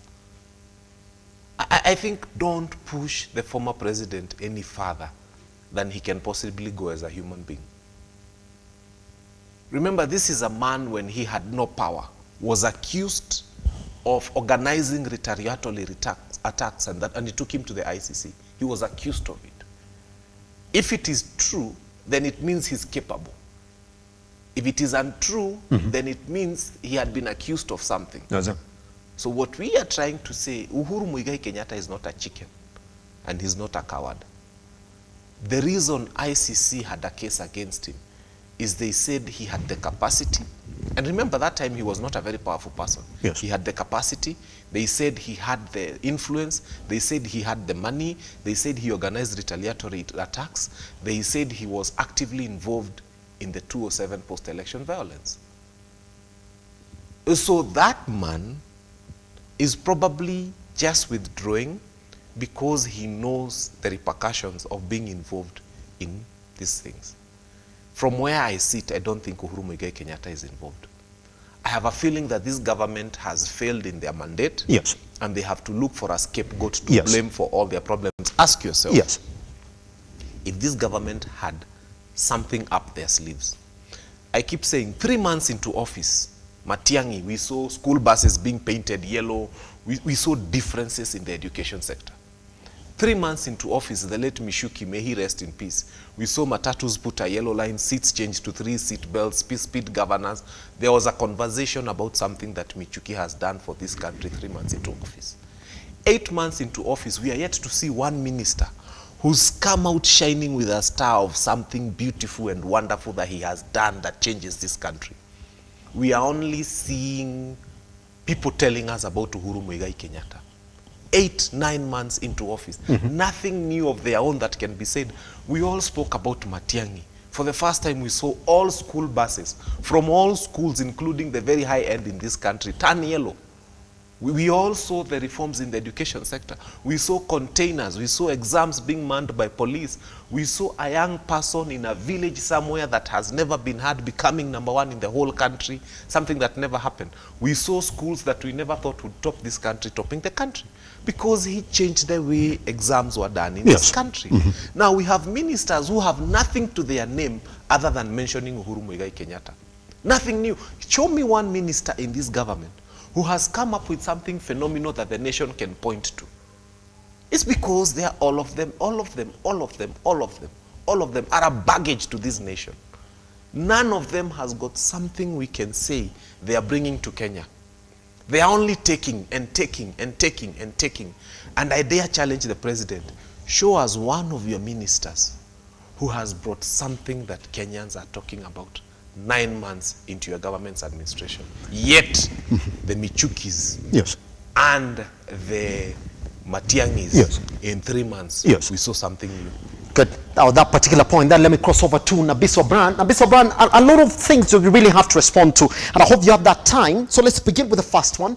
This particular plan to withdraw security detail from Raila Amolo Odinga, Mama Ngina, and former VP Kalonzo Musyoka. The question that Ben is asking this morning, what if something happens to a man like Kalonzo Musyoka, we do know has been a vice president of this country? Doesn't that expose the country?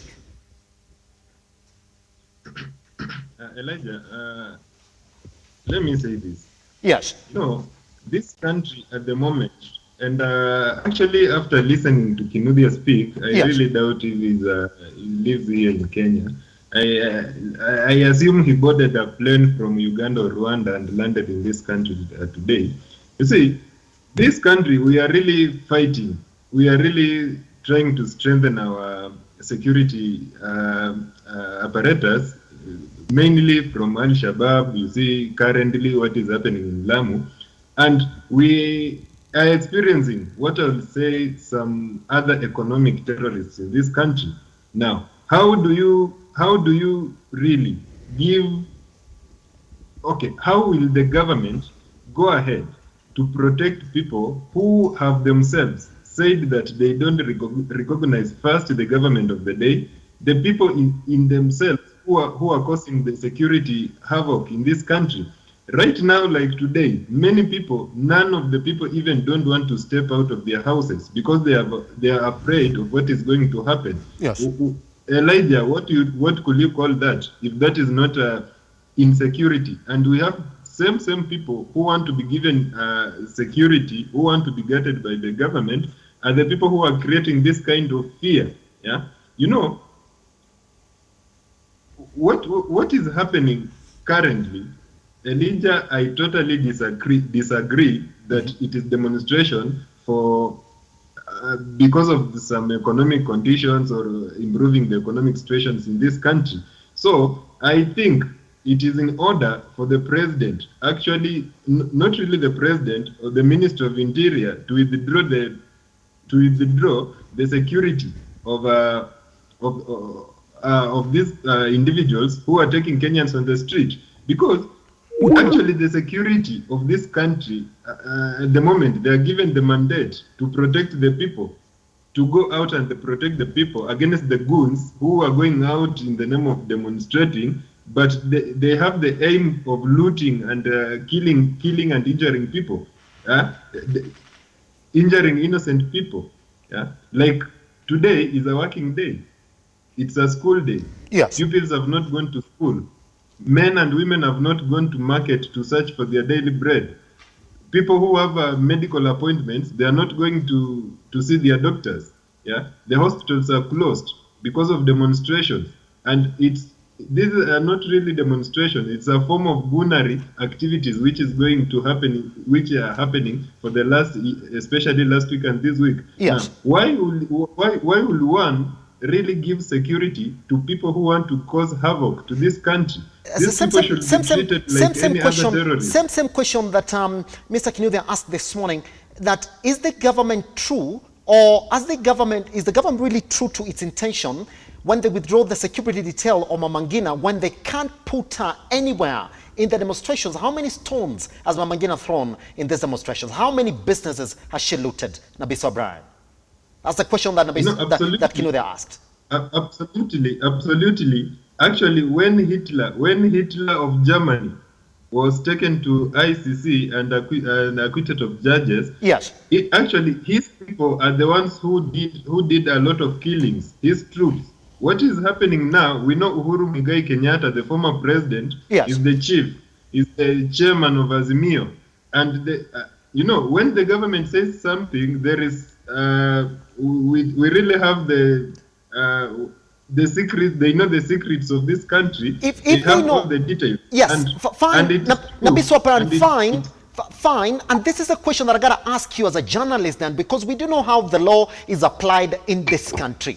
If they do know very well that Uhuru Muigai Kenyatta is the one who's responsible for funding all the mandamano that we're seeing in the country today, why can't they then table the evidence in court and have Uhuru Muigai Kenyatta arrested? Because whatever you're saying is true. Even when Hitler was essentially blamed for all the deaths that happened, that was evidence that was tabled around that particular issue. Why hasn't the NRS itself then said, look, it's not allegations anymore, we have Uhuru Kenyatta in ABCD? And why is it that up to this morning, the DG himself is calling on Uhuru Kenyatta to be a mediator between Raila Amolo Odinga and William Ruto?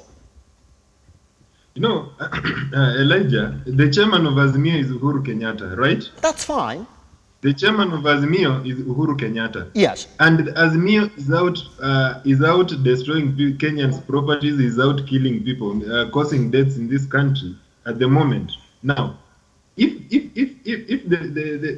the movement, which is led by Uhuru Kenyatta, is out there demonstrating, creating economic havoc in the country, and the chairman has not come out to say no, let us embrace the bipartisan talks which were created to finish this issue. He himself has not come out to say so. In fact, Uhuru Kenyatta, as we speak, he has been mandated as the mediator for some peace talks in Congo, when his group, his own party, his own coalition is creating problems in the country.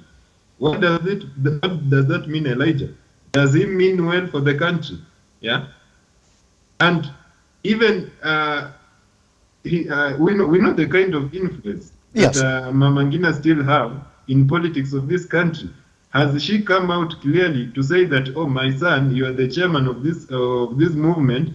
Can you kindly call the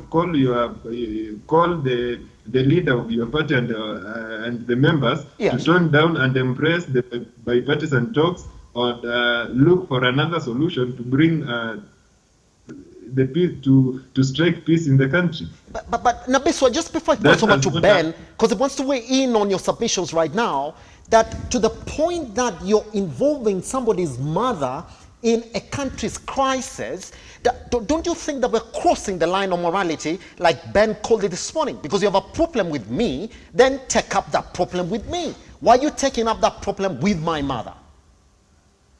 Elijah, it's not. This issue is not about the mother. It's not about Uhuru Kenyatta or Raila Odinga. But this morning, Nabiswa, this morning it is. The government has announced that Mama Ngina right now, as far as the country is concerned, she's got no security, and there are people who are going to march to her home and riot, and they're calling it peacefully. Just like what the Azimio coalition is saying by the Nabiso Brand. There is nowhere, even this morning, out of the story we've run, where they're saying, well, let's go and riot. Elijah, you saw people, the Association of Women, the business women from Kiambu. They held a press conference, and they said, carrying their product they sell. Others who sell toothpaste, others who are selling sweets, they said yesterday that they themselves know that there is an influential mother in this, or mother and the former first lady in this country. They are going there to speak to her. But it came, and we did run that story, but it came after the government announced that they were also going to march and demonstrate in front of her home. Elijah, these people who are saying that they are going to march, I don't think they are ministers or people in government. These are men and women who are small-scale business people within Kiambu, who are saying that we are going to march to Mama Ngina's home to call her to talk to her son. They are saying we are going to tell her to talk to her son to tell the Azimio people to stop destroying our businesses. Ideally, just before you continue this one, I'm going to allow you to complete your submission. Ben, when I listen to Brian is saying, well, that's the way to go. It is the mother for Uhuru Kenyatta. She has a way to him, so let's target her so that she can feel the pressure and talk to Uhuru Kenyatta. You see, this gentleman here has a problem. He's been given a script by Kenya Kwanza which he must follow. And at some point you can see he's struggling because he say, hata hii nitasema, hata hii si mzuri, this one doesn't look supportable, this doesn't look palatable. He himself has a problem consuming the amount of garbage that has been given by Kenya Kwanza to come and bring us here. He has a problem with it, and he should stop reading that script and start thinking like a sensible Kenyan. Uhuru Muigai Kenyatta was once the president of this republic, and demonstrations did happen before the handshake. And Uhuru Muigai Kenyatta did handle that problem without involving Wanjiko and without involving Raila's family. Uhuru Muigai Kenyatta had the opportunity to think of, do I go to Raila's family in Bondo and send goons? Do I go to, that time, you know, Kalonzo Musyoka's family? Uhuru Kenyatta had that option. He knows where they live. And he knew all the people who were within the then, that time it was not it was called, they were saying NASA. Yes. He knew where to find all the NASA principals. And he knew their homes. And he knew their mothers and brothers and sisters who were alive. Did you see this kind of nonsense happening with Uhuru? Uhuru did protect the businesses of the people in Kiambu. But how? He realized that it is possible to shake Raila's hand without giving him even one position in government. Let him tell us how many people were fired that had been appointed by William Samoei Ruto to create room for Raila's people. Raila Amolo Odinga never got a share of government in the 2017-2022 government. Raila Amolo Odinga was actually appointed to the AU. He was appointed to the African Union as a high ambassador for infrastructure. So, when they come here and tell us that you must go to a widow's home, these things have been done. Moi was there. In as much as people say Moi was a bad president, things have never gotten this low. Because we do not remember a single day when Moi, for 24 years in power, spoke to Mama Ngina. Mind you, when the late President Kenyatta died and left Mama Ngina, for 24 years of Moi rule, nobody touched or mentioned the name Mama Ngina. She was accorded her respect as the first lady of the Republic of Kenya. 24 years. And you can imagine how difficult Moi was. And then another 10 years of Kibaki rule. Kibaki never touched Mama Ngina, never spoke of Mama Ngina, never went to Mama Ngina's door. She was accorded her respect. Uhuru Muigai came. He did 10 years respecting his own mother.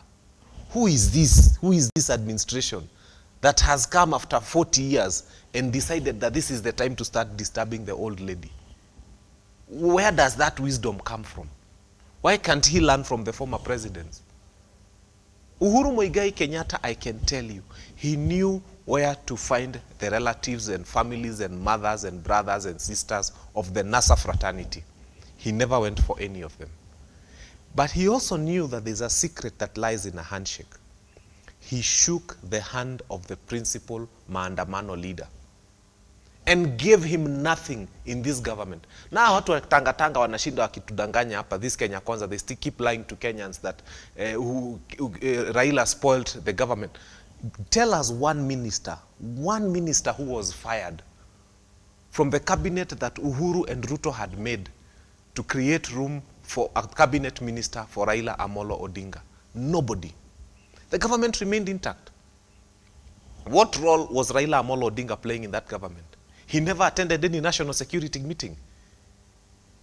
He never held any brief. He never had a position. Raila Amolo Odinga was a nobody in that government. But Kenyans, especially the people of Mount Kenya, wali manage kudanganywa kwamba Raila ameharibu serikali. Unaharibu serikali ukiwa nje. You are not even an MCA in that government. Raila was not even an MCA in this government. He was nothing. He held no position. He had no influence. He was an ambassador for African Union infrastructure. He was a high commissioner for infrastructure.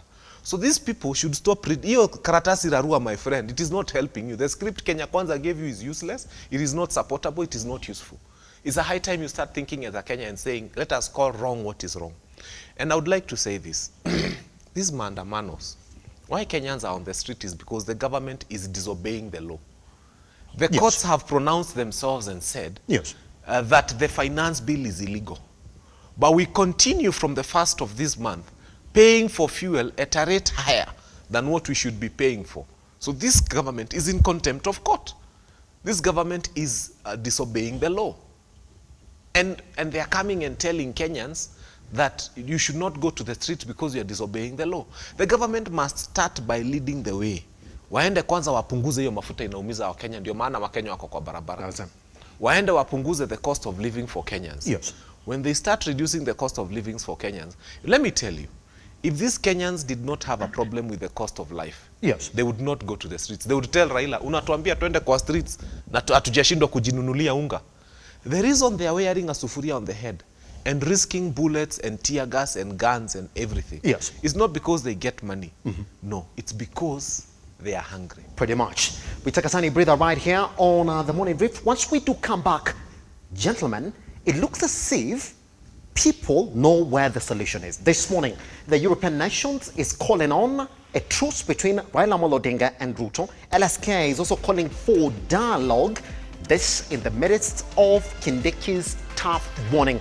Once we come back, Ben and Abiswa then are going to weigh in on if indeed we have the United Nations that essentially knows that indeed the only way to end this is a dialogue between Raila Amolo Odinga and RUTO. Why is it not happening? Today, the president will be in Kericho launching a 1.5 billion shillings water project at a time when majority of functions in the country, from the reports about getting right here on in the studio, are right now on a standstill. Once we come back.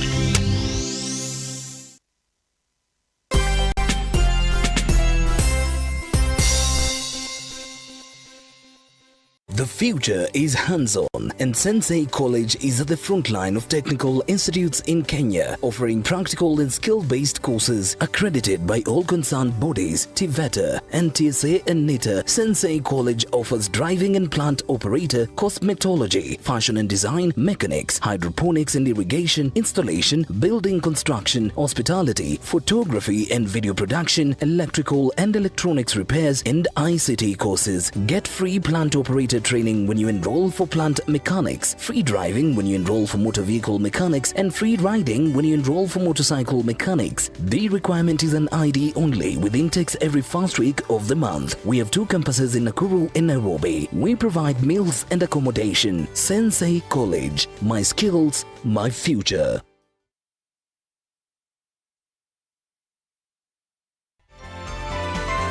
Infinity Industrial Park is one of the largest private industrial parks located along Eastern Bypass, Nairobi, which provides modern infrastructure for smooth operations for industries and business enterprises. Infinity Industrial Park offers world-class amenities and facilities with wide roads, a police station, a power substation, fire station, public transport stage, hospital, and shopping mall. In addition, Infinity Industrial Park also offers CCTV cameras, 24-hour private armed security patrol, sewer, water, fiber optic cable, and 3-phase power connection. Added to public utility, canteen, and dining areas. Sail on the golden opportunity to invest in Infinity Industrial Park, fully serviced warehouses at a special price of 3,569 Kenyan shillings per square foot. For more inquiries, visit our website infinityindustrialpark.com.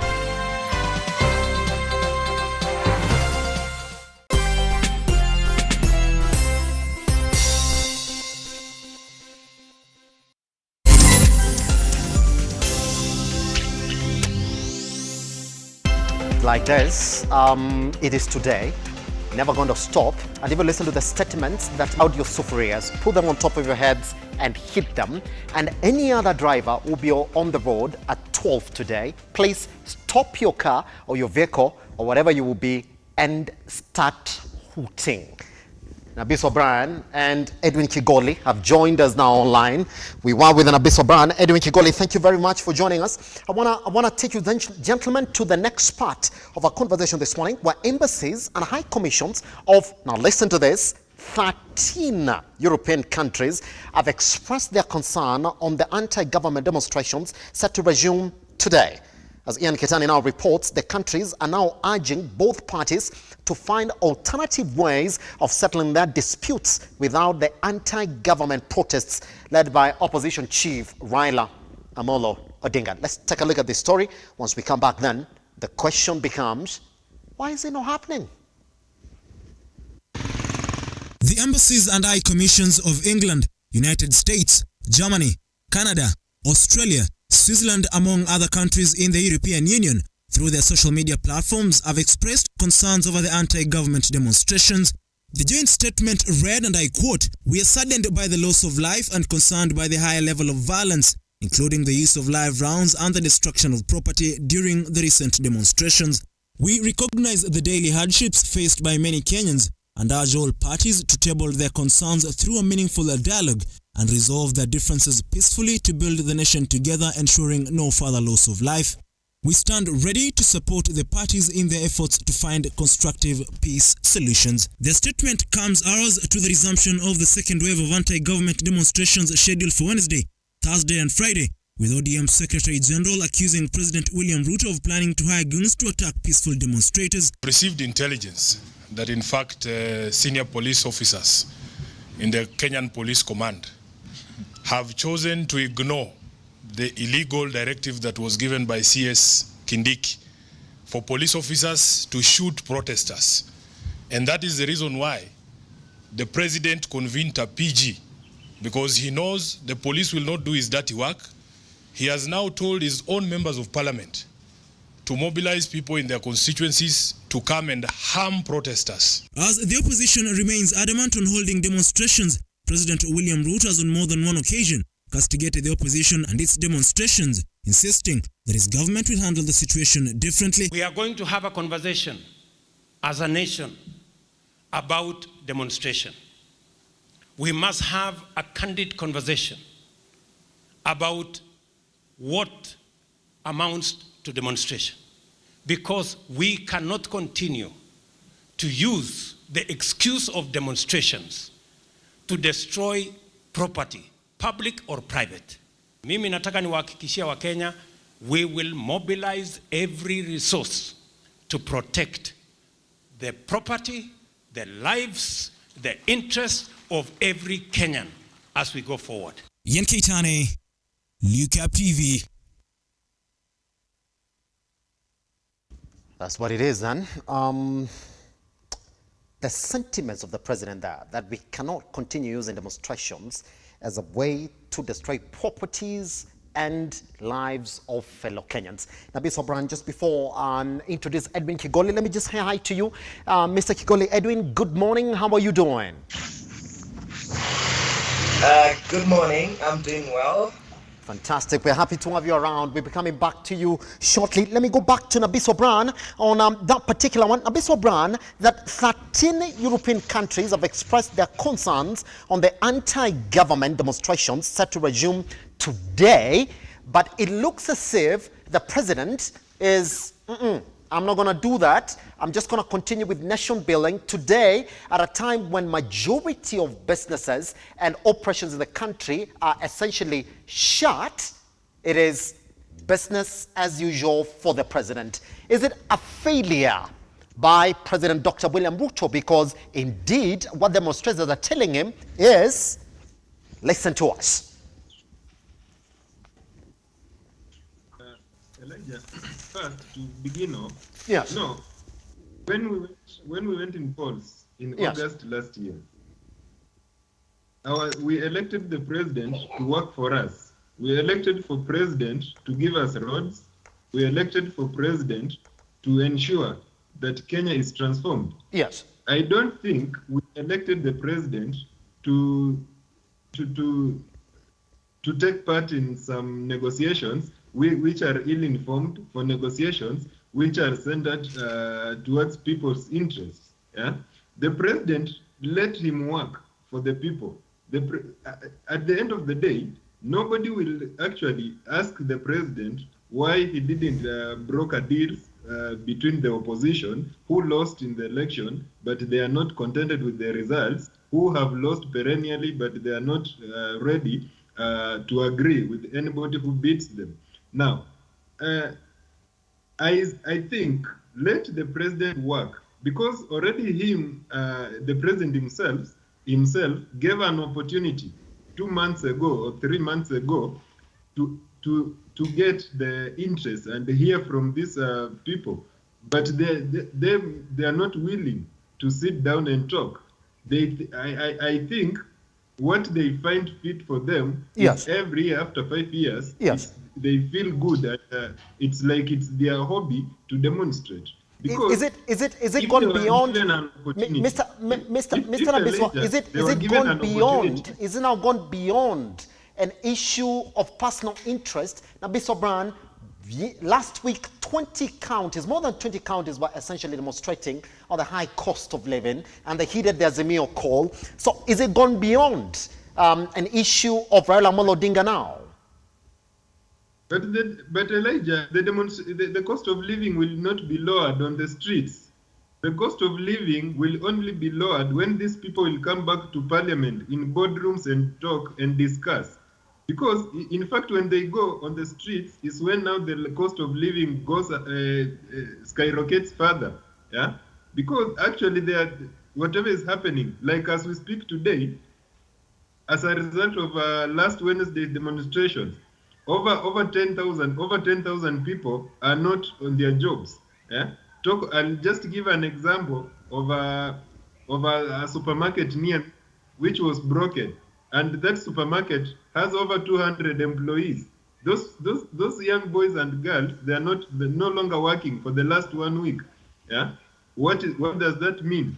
Life is now hard on their side. Yeah? So the president has given a platform for these people to come and broker a deal and discuss, give their views.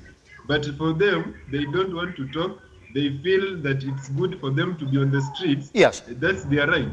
So that should not deter or that should not hinder the president to continue with his work. Pretty much. Let me bring in Mr. Kigole Edwin this morning. Mr. Kigole Edwin, good morning. How are you doing again, sir?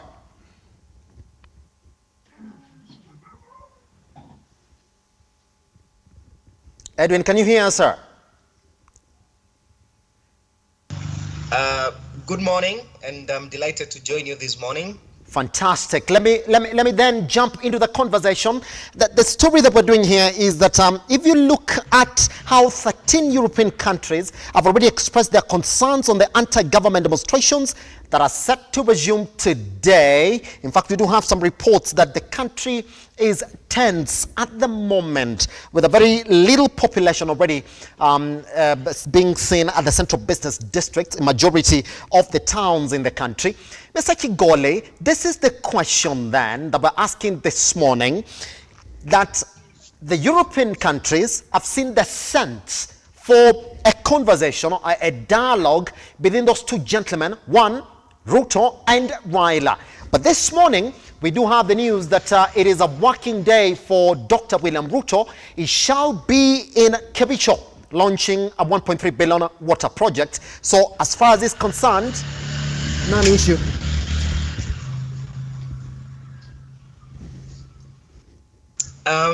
Thank you very much. And let me start by saying the following, that the country's economic trajectory cannot be sustainable if these current trends continue, because we need a conducive environment for businesses to thrive, for our economy to grow and resurge from the ravages of the pandemic and the prolonged electioneering period.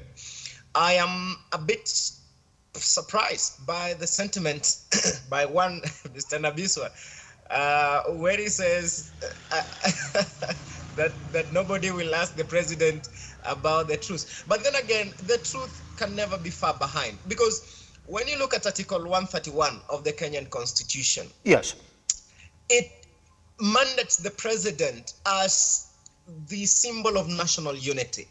The president is the chairperson to the National Security Council. The president is actually practically responsible for the security of all Kenyans. And what is happening in this country, and going by the history of the demonstrations we've had, there is always a tear of peace, meaning that the president is involved one way or another in a manner that would bring back order, law, and constitutionalism in people exercising their rights, and also being responsible about their right to demonstrate, picket, and present petitions to public authorities. Because your right to demonstrate doesn't include the right to infringe on my right as a Kenyan. So there is always that striking balance. But then again, what is it that we find ourselves in? Number one, there is always an issue of electoral mistrust in this country. Now, why are we having a normal working day such as this, having the central business district looking so desolate, people appearing visibly tense, and businesses remaining shut? What does it imply to the larger economy? What this means, Simba, is that today government is going to incur losses in revenue, all right?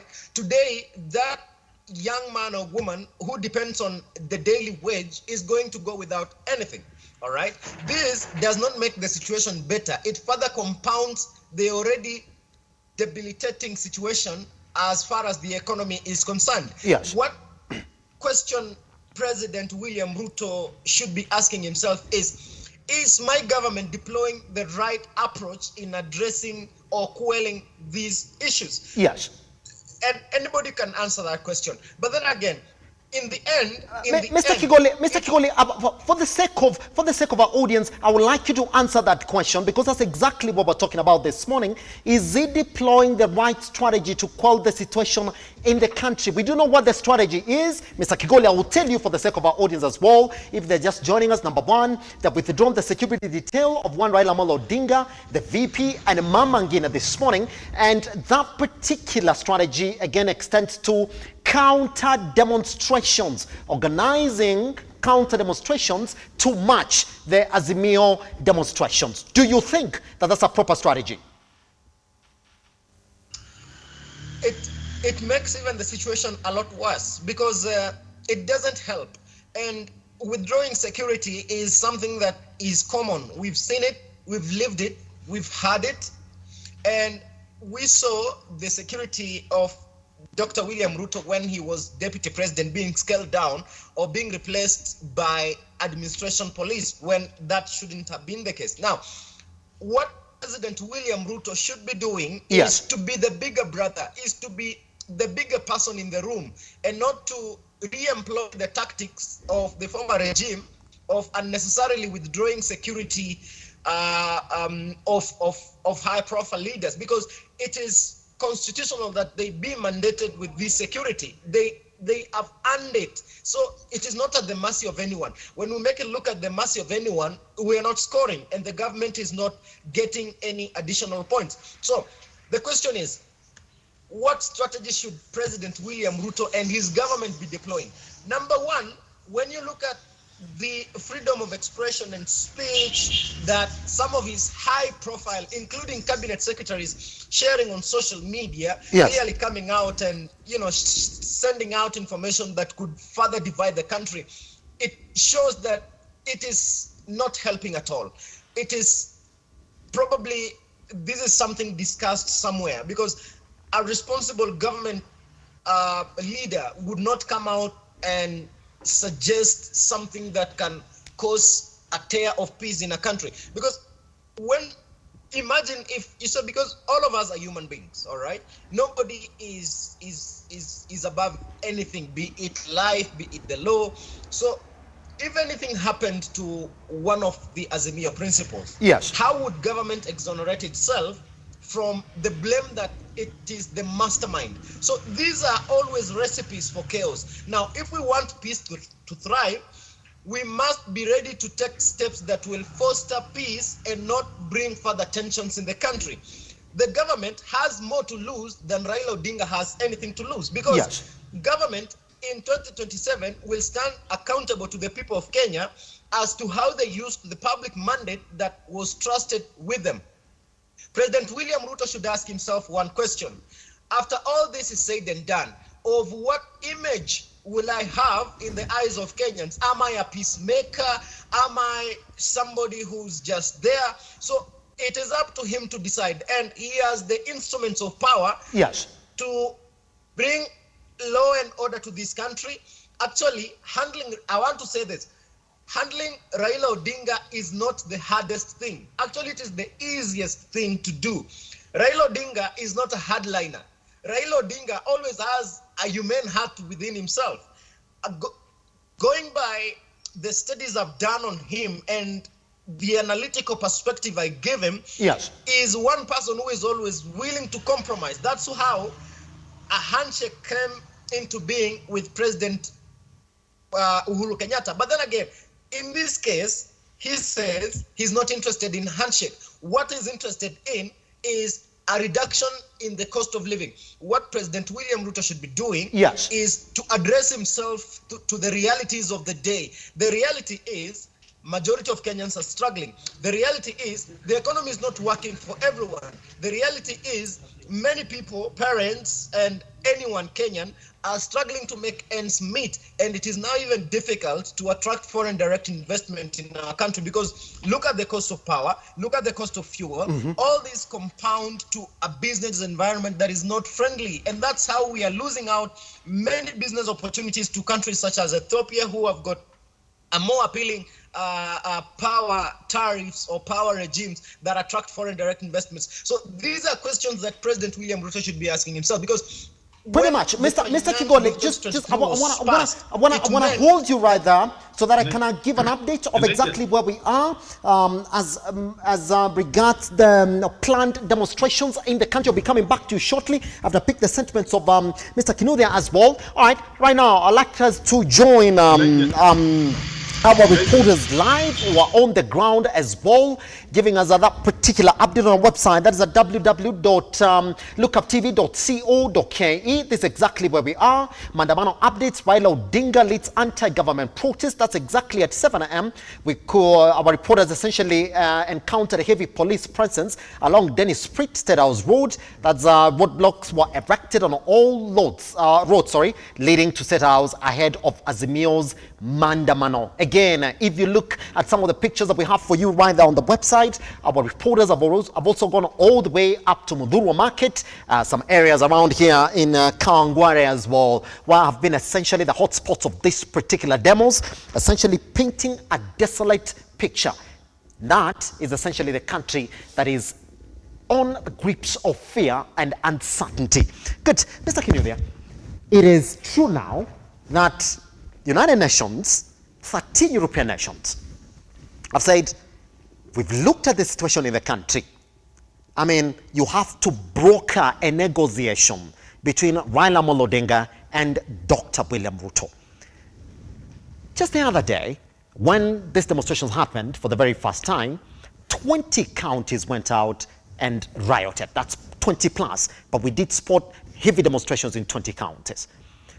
Ruto did not speak. came out and said, well, I cannot allow this. And we're going to see exactly what Kithure Kindiki also said about these demos. Today is in Kericho, continuing with development projects when there's a big elephant in the room. If other nations have seen it, are we failing to see the sense in these demos?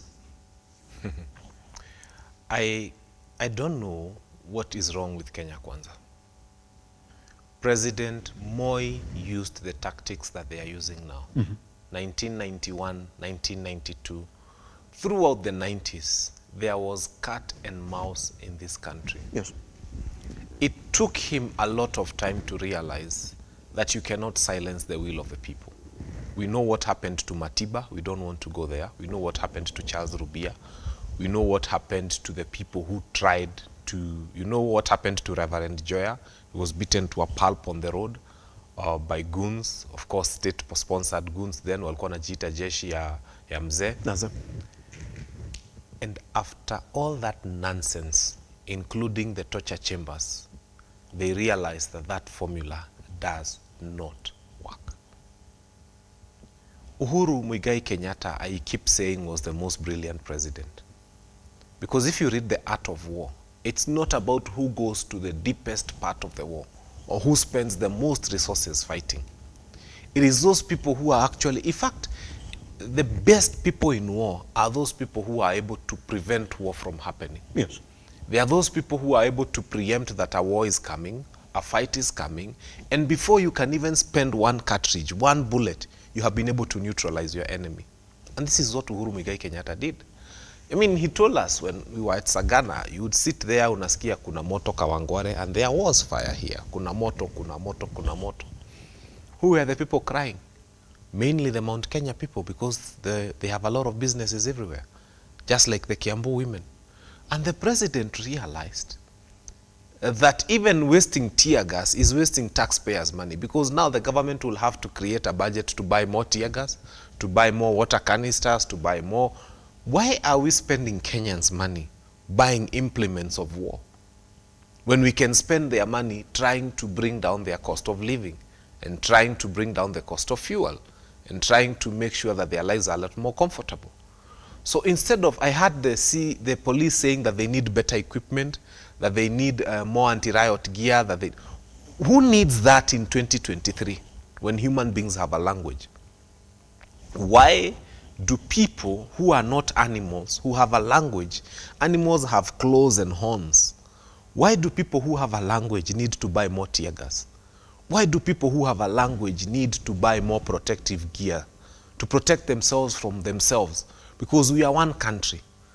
So we need more gear to protect ourselves from ourselves and from our own stones and from our own tear gas, because the young people have a way of returning it back, and they have a famous word on the streets, they say returning officer. Why do we need to use our money to buy implements of war to fight ourselves? If we were buying for the army because Kenya is under the threat of attack from other people, like the Al-Shabaab, then yes, we would say yes. Yes. But not use the taxes that we are collecting with so much pain to buy more weapons when we have dialogue as an option. Yes. I think we have lost it. That's it. All right. Thank you very much for that. Just a closing sentiments then from one Nabiso Bran and Ekmi Tigoli. We only have 2 minutes. And I'm just going to come to you, Nabiso Bran. So what should be the reaction for President Ruto this morning? What should be if 13 European nations are telling him what to do? Nabiso.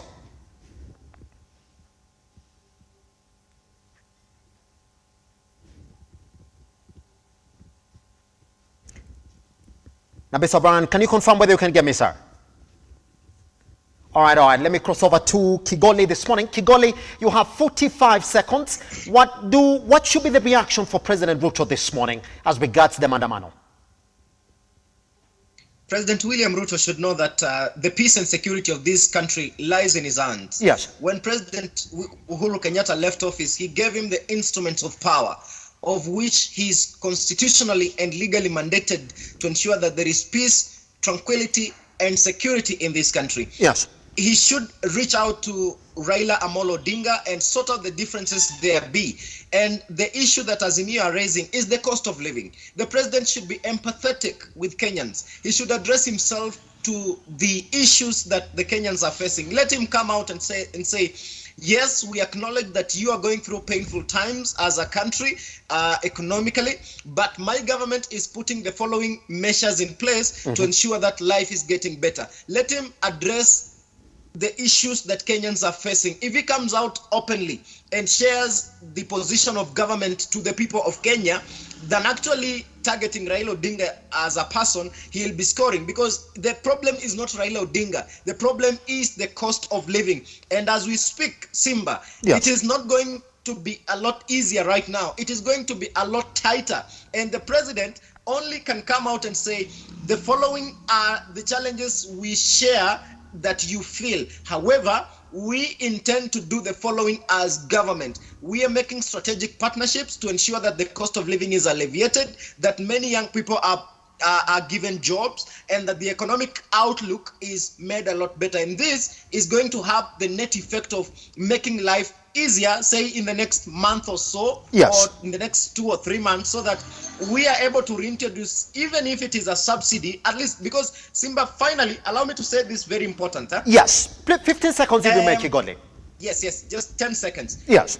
When government is faced with such a situation, it makes a decision of, now we need to balance between long-term plans and short-term, because people need to get to the next 3 years. And how do we get there? We cannot get there on empty stomachs. The government can reintroduce subsidies on a number of items so that at least the cost of living is brought down and many Kenyans are able to afford a meal at least a day, so that they are continuing to live through their daily lives. Pretty much. I don't know that we have Nabiso back, because I do still have your 15 seconds, because I want Ben Kinuthia then to respond to some questions here on our online community. Nabiso, can you confirm you can get me, sir?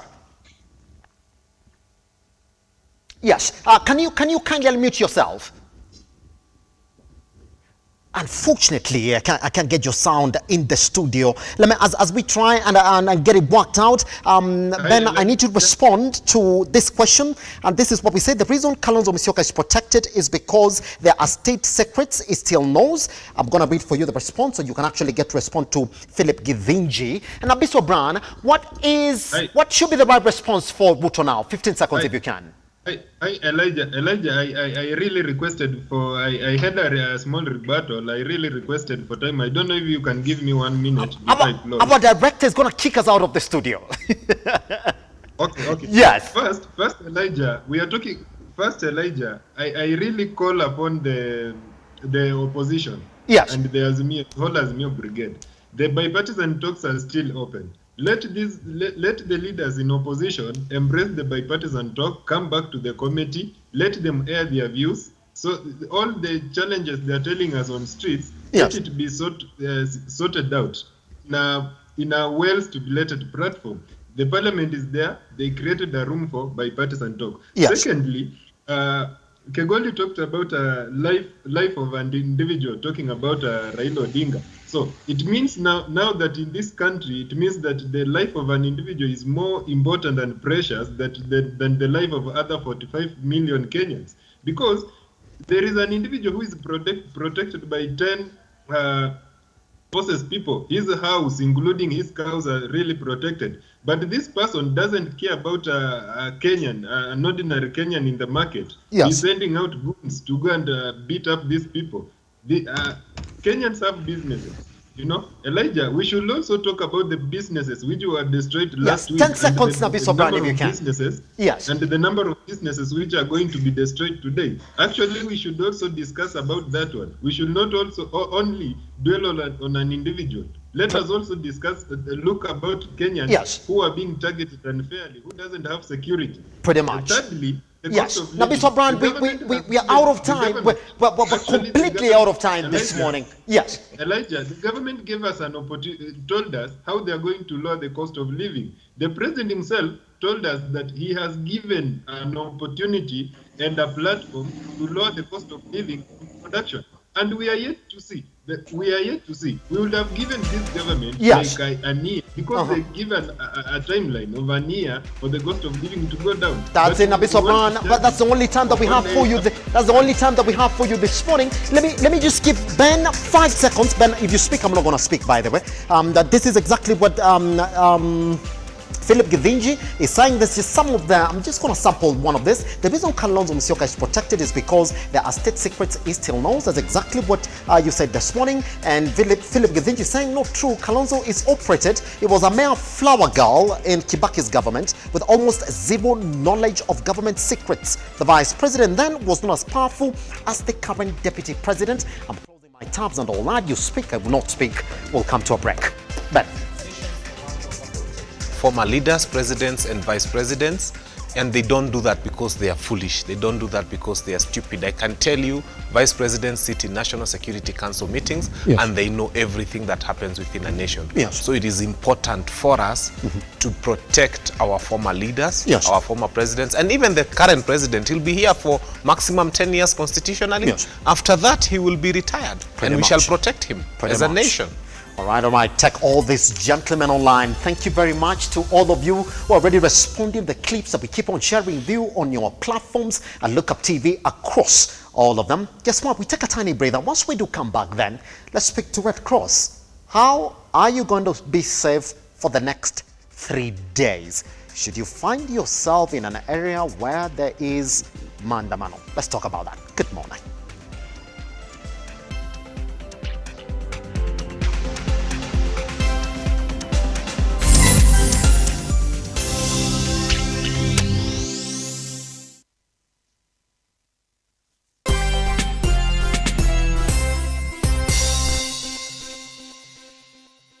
The county government of Nyeri, with approval of His Excellency the Governor, Mutahi Kahiga, has granted 100% waiver on all interest and penalty accrued on all outstanding land rates. Property owners in Nyeri County are advised to take advantage of the waiver period that starts from 30th June 2023 and ends on 28th July 2023 on condition that the principal rates are paid in full. Property owners are advised to obtain invoices from the Sub-County Revenue Office where the property is located and make payment by depositing cash or banker's check to a bank account. Take notice that once the waiver period lapses, the county government will institute all necessary measures to recover any unpaid rates and penalties, including repossessing the property.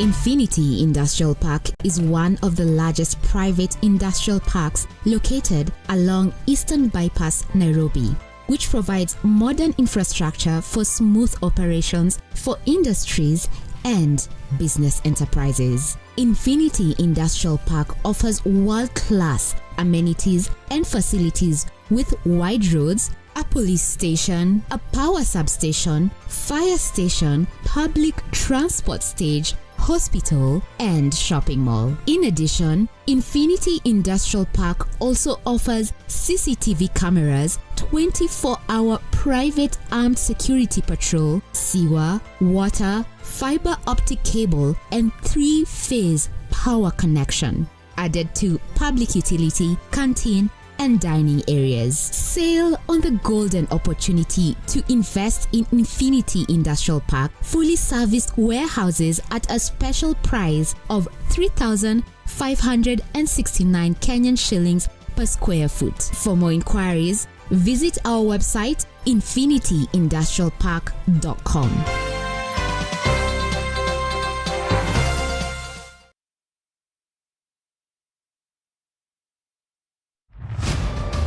As the night falls, we come to life to bring you a comprehensive broadcast from the numerous events happening across our 47 counties. When it breaks, it matters, and each story is important. If it's Thursday, join me, Nancy Lelima, and my able panelists as we break down the law jargons and analyze the Constitution in a way only you can understand. The news cycle never stops, neither does time. We cover each and every sector and present to you factual and accurate occurrences. This is where facts win the day. Join me, Nancy Lima, Ian Keitani, Tuesday, every Wednesday, Thursday, as from 9 p.m. on The Insight, only on Lookuptv.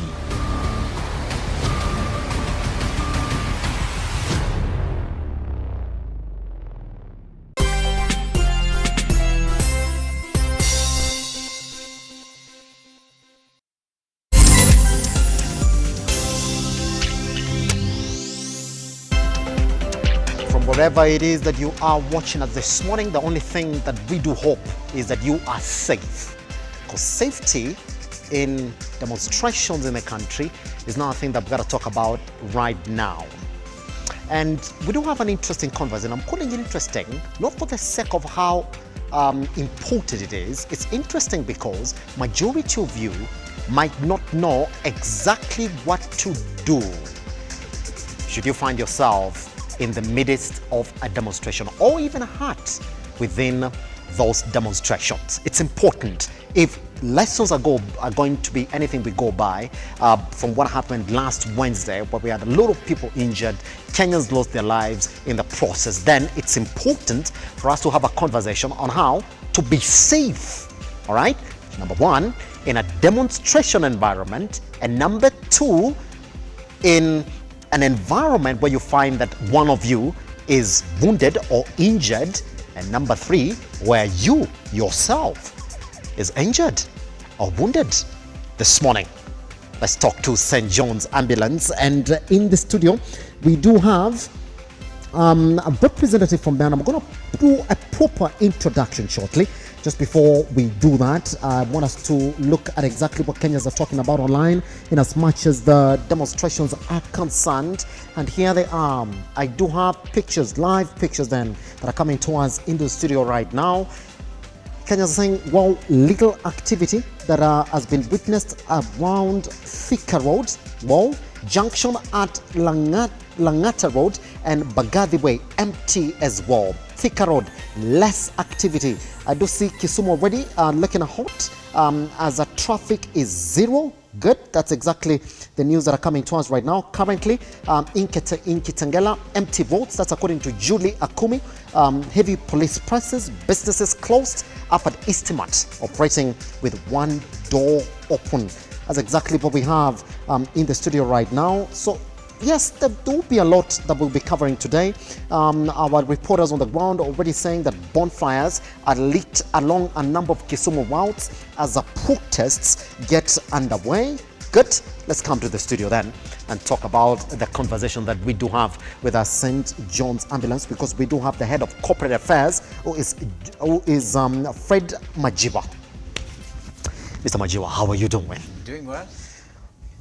I call it an interesting conversation because every other communication that comes from any other person who's going to demonstrations, they say, well, they're going to be peaceful demonstrations. Yes. So people just go out and open their businesses and they join the demonstrations. Yeah. Then boom, tear gas is getting launched at you and you find yourself in the midst of a demo without any knowledge of how you're supposed to protect yourself or act in that scenario.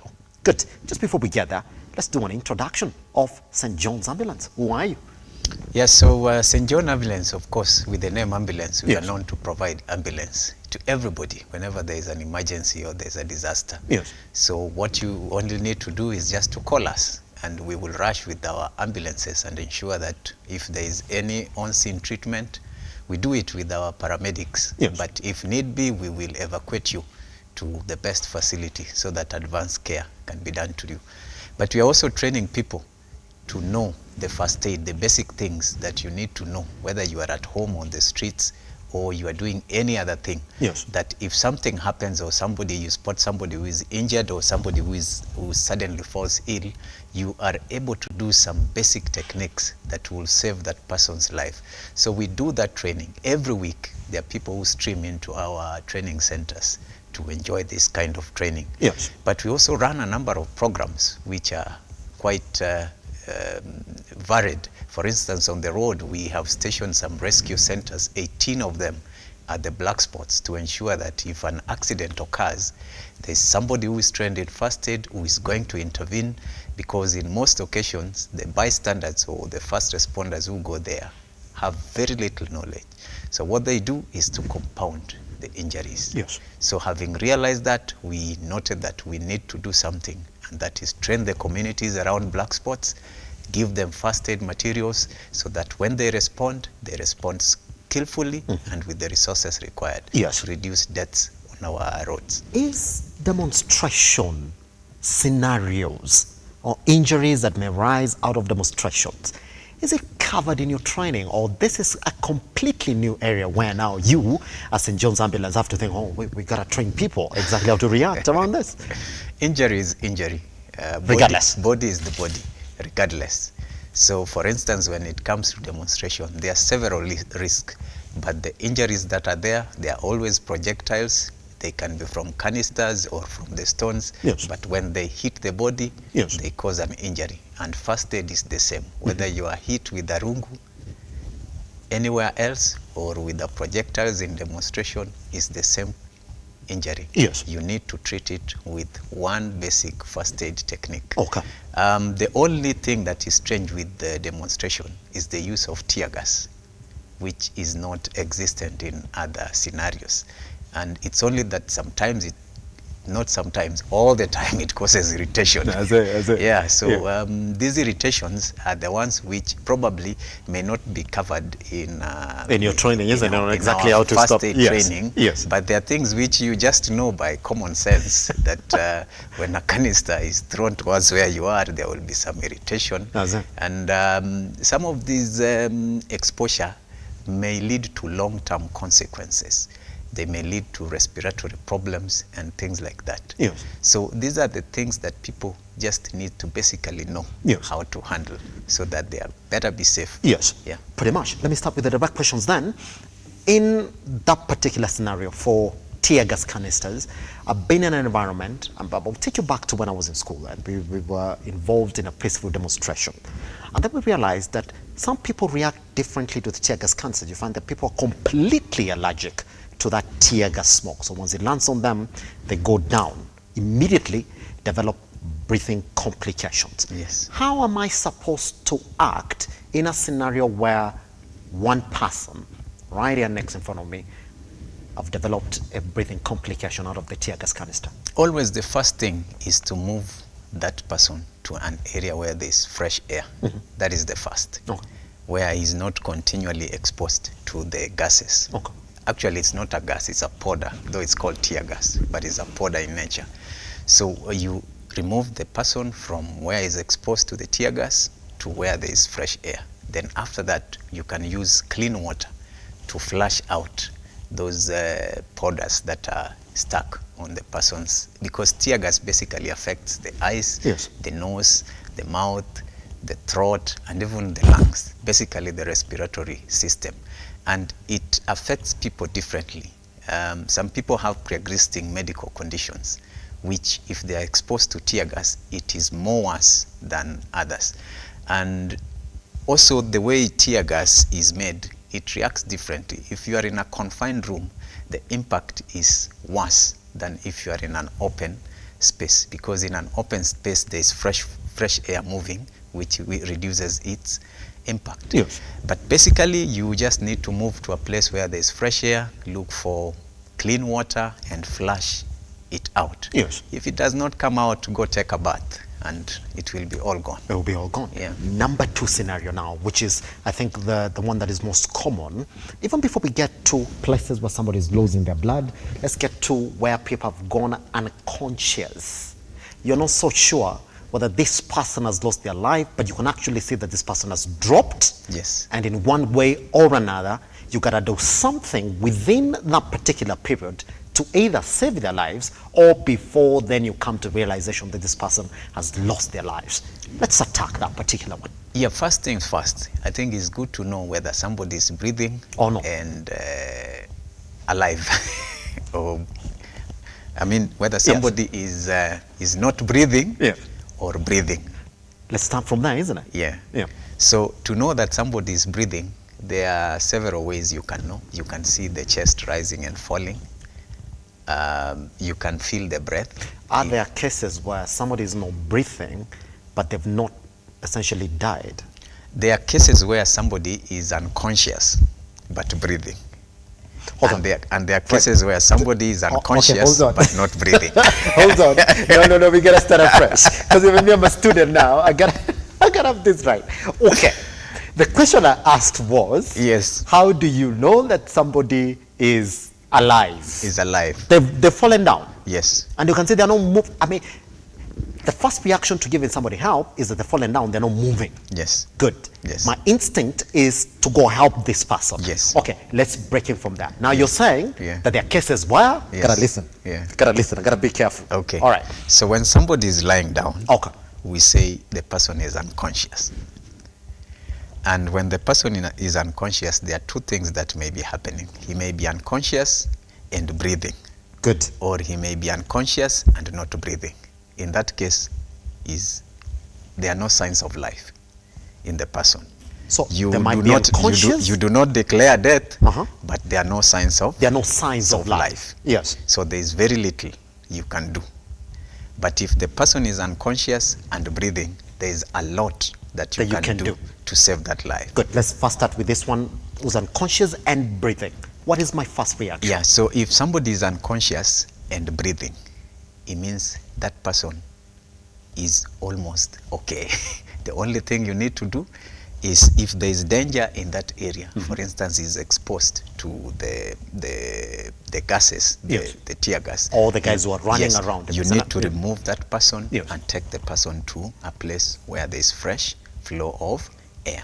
But if the person is unconscious and not breathing, there's something you can attempt to resuscitate the person back to life. Yes. And that thing is called CPR, or cardiopulmonary resuscitation. That's it. And even before you get there,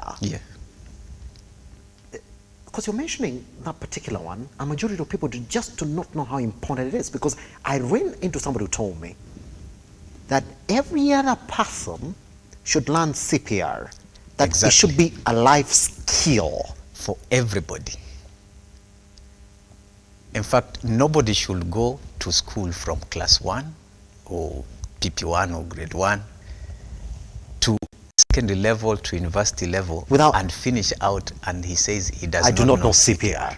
That should not be the case. It is a skill that everybody should know, because when you need to use it, even the fastest ambulance may not be of that great help, because the time is life at that moment when somebody needs CPR. Yes. Time is life. So how long do I have between this person getting unconscious and not breathing to this person essentially now losing their life completely? Generally, your brain cells need consistent supply of oxygenated blood. And if that is denied for more than 4 minutes, then the cells begin to die. Okay. And if they die, they are irreplaceable. So that means you have about 4 to 9 minutes to act if somebody is not breathing. Okay. Because if that does not happen, that person is going to lose his life. And that's why CPR is very important to intervene within that golden hour to ensure that that life is saved. So CPR, when you do it, basically you are trying to do the function of the lungs and the heart. That is, you breathe air into the person who is unconscious, and then you pump the chest area, basically trying to do the work of the lungs.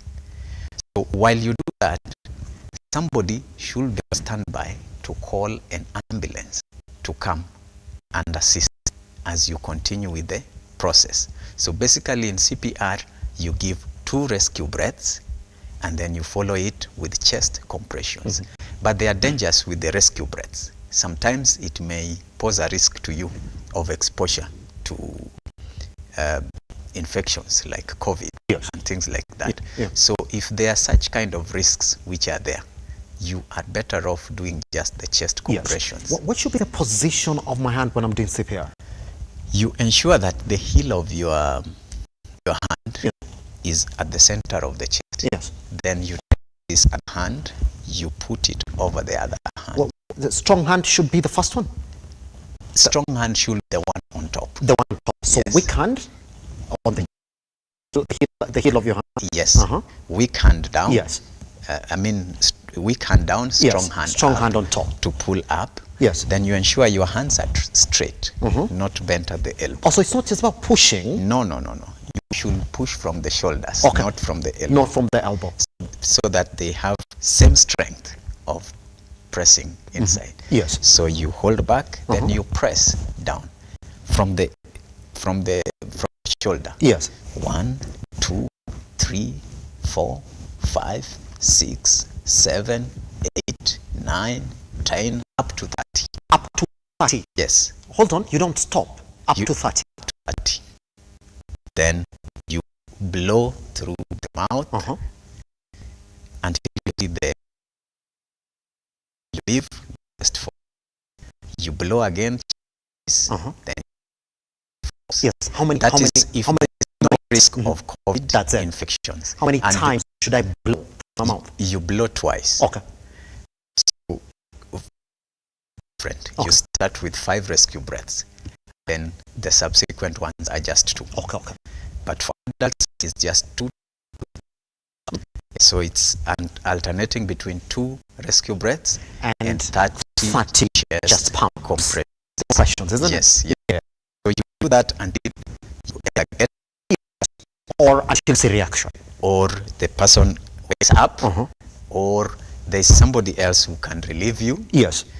And or the person or the ambulance crew that you called arrives to relieve you.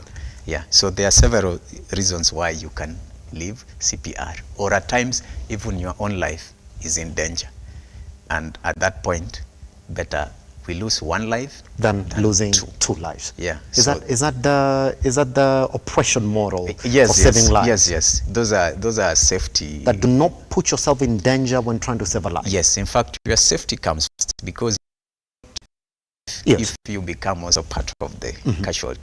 So yes. At what position am I pushing on the chest? At the center of the chest. That's basically, if you can locate where the nipple locations is, you draw a straight line. Okay. And that's where you place your bottom of the heel of your hand. Of your palm. Yes, and then start pushing. Yes. Good. Hopefully you guys are listening. Now, second scenario. Yeah. Somebody is losing blood. Yes. And it is gushing. And I will tell you, majority of people do not like that sin. It is a sin that scares people. In fact, people run away, or you scenario people faint. It's not a good sin. Yeah. All right. What should be my reaction? Number 1 is that situations where blood is coming out can be scary. Yes. So you need to keep your cool. It's scary. It's simple. Yes. It's not simple. It's not. I've been there. I know. Yes. I've been there. I know. Yeah. So the only thing you need to do is to take precautions. You put gloves. You can always modify. In that particular situation, yes, you must have gloves. If you do not have gloves, and you always have other alternatives, you can tell the casualty himself to use their own hands to apply pressure in the area that bleeding. Applying pressure helps stop the bleeding. If you have, or you can modify by having some polythene, you can as well use that to apply direct pressure. Then after applying pressure, you need to look for something clean. It can be a clean cloth or a bandage if you can access. Then you use that to tie on the area of the wound. Applying pressure helps to stop the bleeding. That is heavy cuts. But if it is just some small scrapes, there may be not much bleeding. So you can have time to even wash it with the detergent or antiseptic to clean it before applying a bandage. But if it's a deep cut wound, just forget about the detergent or antiseptic. You just apply the pressure. Sometimes after putting the first bandage or the first cloth, you still see the blood coming. You don't remove the first one. You add another one on top, isn't it? And apply that kind of pressure. Yes. But for combat, those who are in war zone, there's something that is normally used called a tourniquet. It is something like a rubber or something like a cloth that you just tie on the area above the area of the wound. It tries to constrict the flow of blood to that particular area. And it's normally used for combat because there is no time to do all this, apply pressure, apply bandage in a combat zone. So they use that kind of tourniquet. So that you need to learn first how to use the tourniquet, because sometimes if you use it wrongly, it may lead to a complete amputation of that arm, because it may stop complete flow of blood to that particular area of the arm, isn't it? Yes, and cause more damage. Yeah, so that's what you can do. Yes. After applying pressure, you need to elevate the injured part above the heart level. So if the person is lying down, carrying the hand up is okay. If the person is sitting, putting the arm on the shoulder like this, you can always modify with a cloth or a bandage. Yes. So when you elevate the injured part above the heart level, you are playing with gravity. You are reducing blood flow to the injured area. I see now.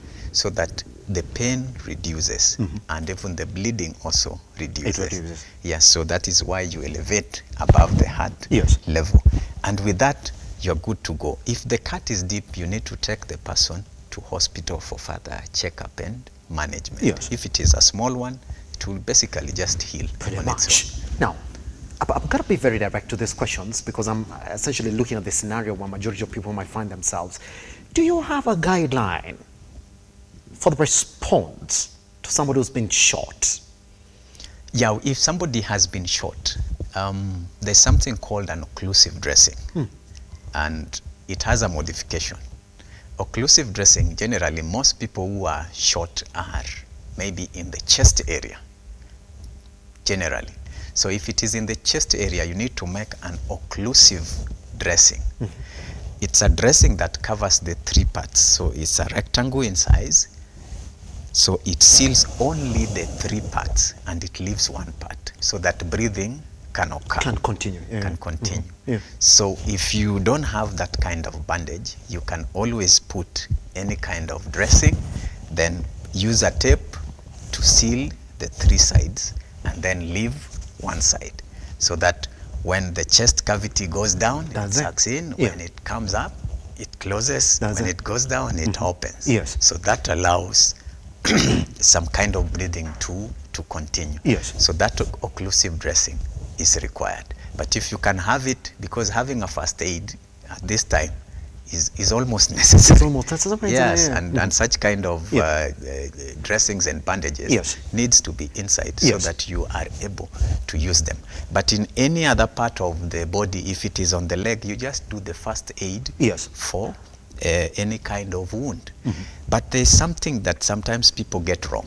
That is when they find an object is embedded. But actually, that was my next question. Yes. So just attack it. Yes. Yeah, so if an object is embedded on the skin, you don't need to remove it. Do not remove it. Yes. If you remove it, it may be preventing blood flow where it is stuck. So if you remove it, you may see a lot of blood coming out, which is very dangerous. So you just leave it. You just need to make a donut of a bandage.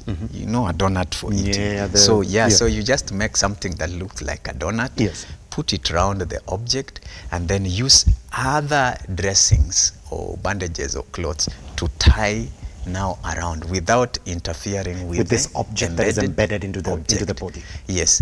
Then take that kind of injury to the hospital for safe removal. If you try to remove it, maybe it was constricting the artery. You know, blood in the arteries flow with a lot of pressure as compared to the veins. So if you remove it, sometimes you can see blood coming out like tap water. So don't try to remove it at any point. Just leave it, make a donut of a bandage, and use other bandages to tie it around, to apply pressure around the wound. And then take the person to hospital for care. That's it, Mr. Majiwa. We have 3 minutes. Hopefully we'll squeeze the next part of the conversation into this part like this. Number one, how effective is your response that is at St. John Ambulance? And number two, they say this.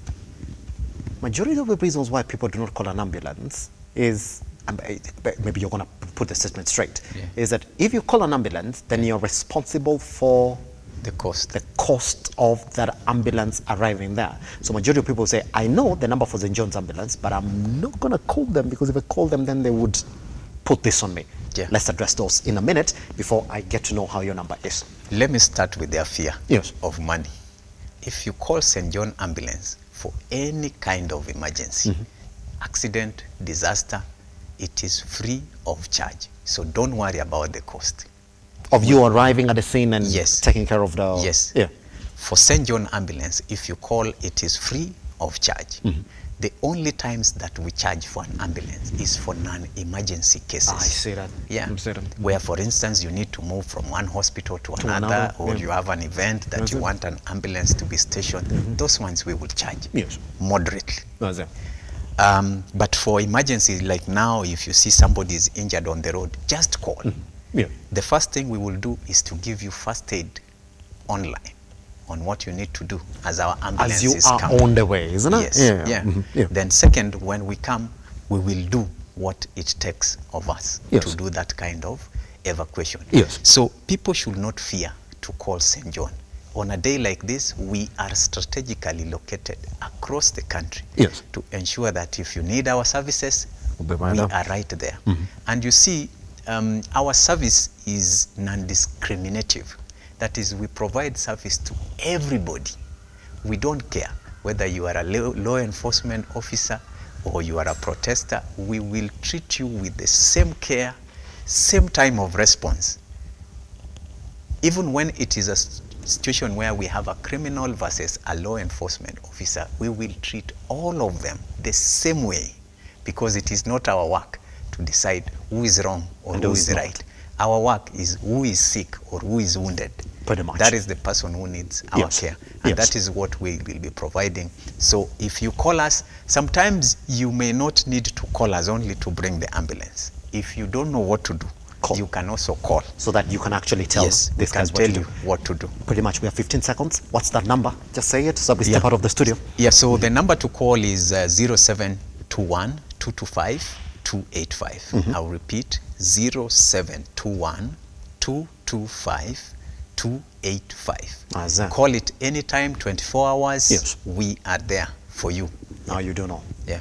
The basics of being safe, especially at a time like this. And Majiwa is saying, we are available. Just call. We won't even ask you who dies. Even if you find a criminal dying, just call. They will come and help. Police wafanya kazi badai. All right? Thank you very much for coming, man. It was lovely speaking to you. All right. Now, taking back to the time that he joined us this morning at exactly 9:30.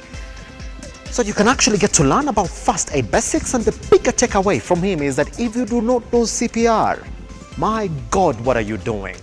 You're essentially a liability to your family, to your friends at work. You can't help anybody. If you're going to take anything, take CPR. My name is Simba Elijah Charles Kiage, online at Lookuptv, across all your social media platforms. I'll see you tomorrow for another edition. Good morning.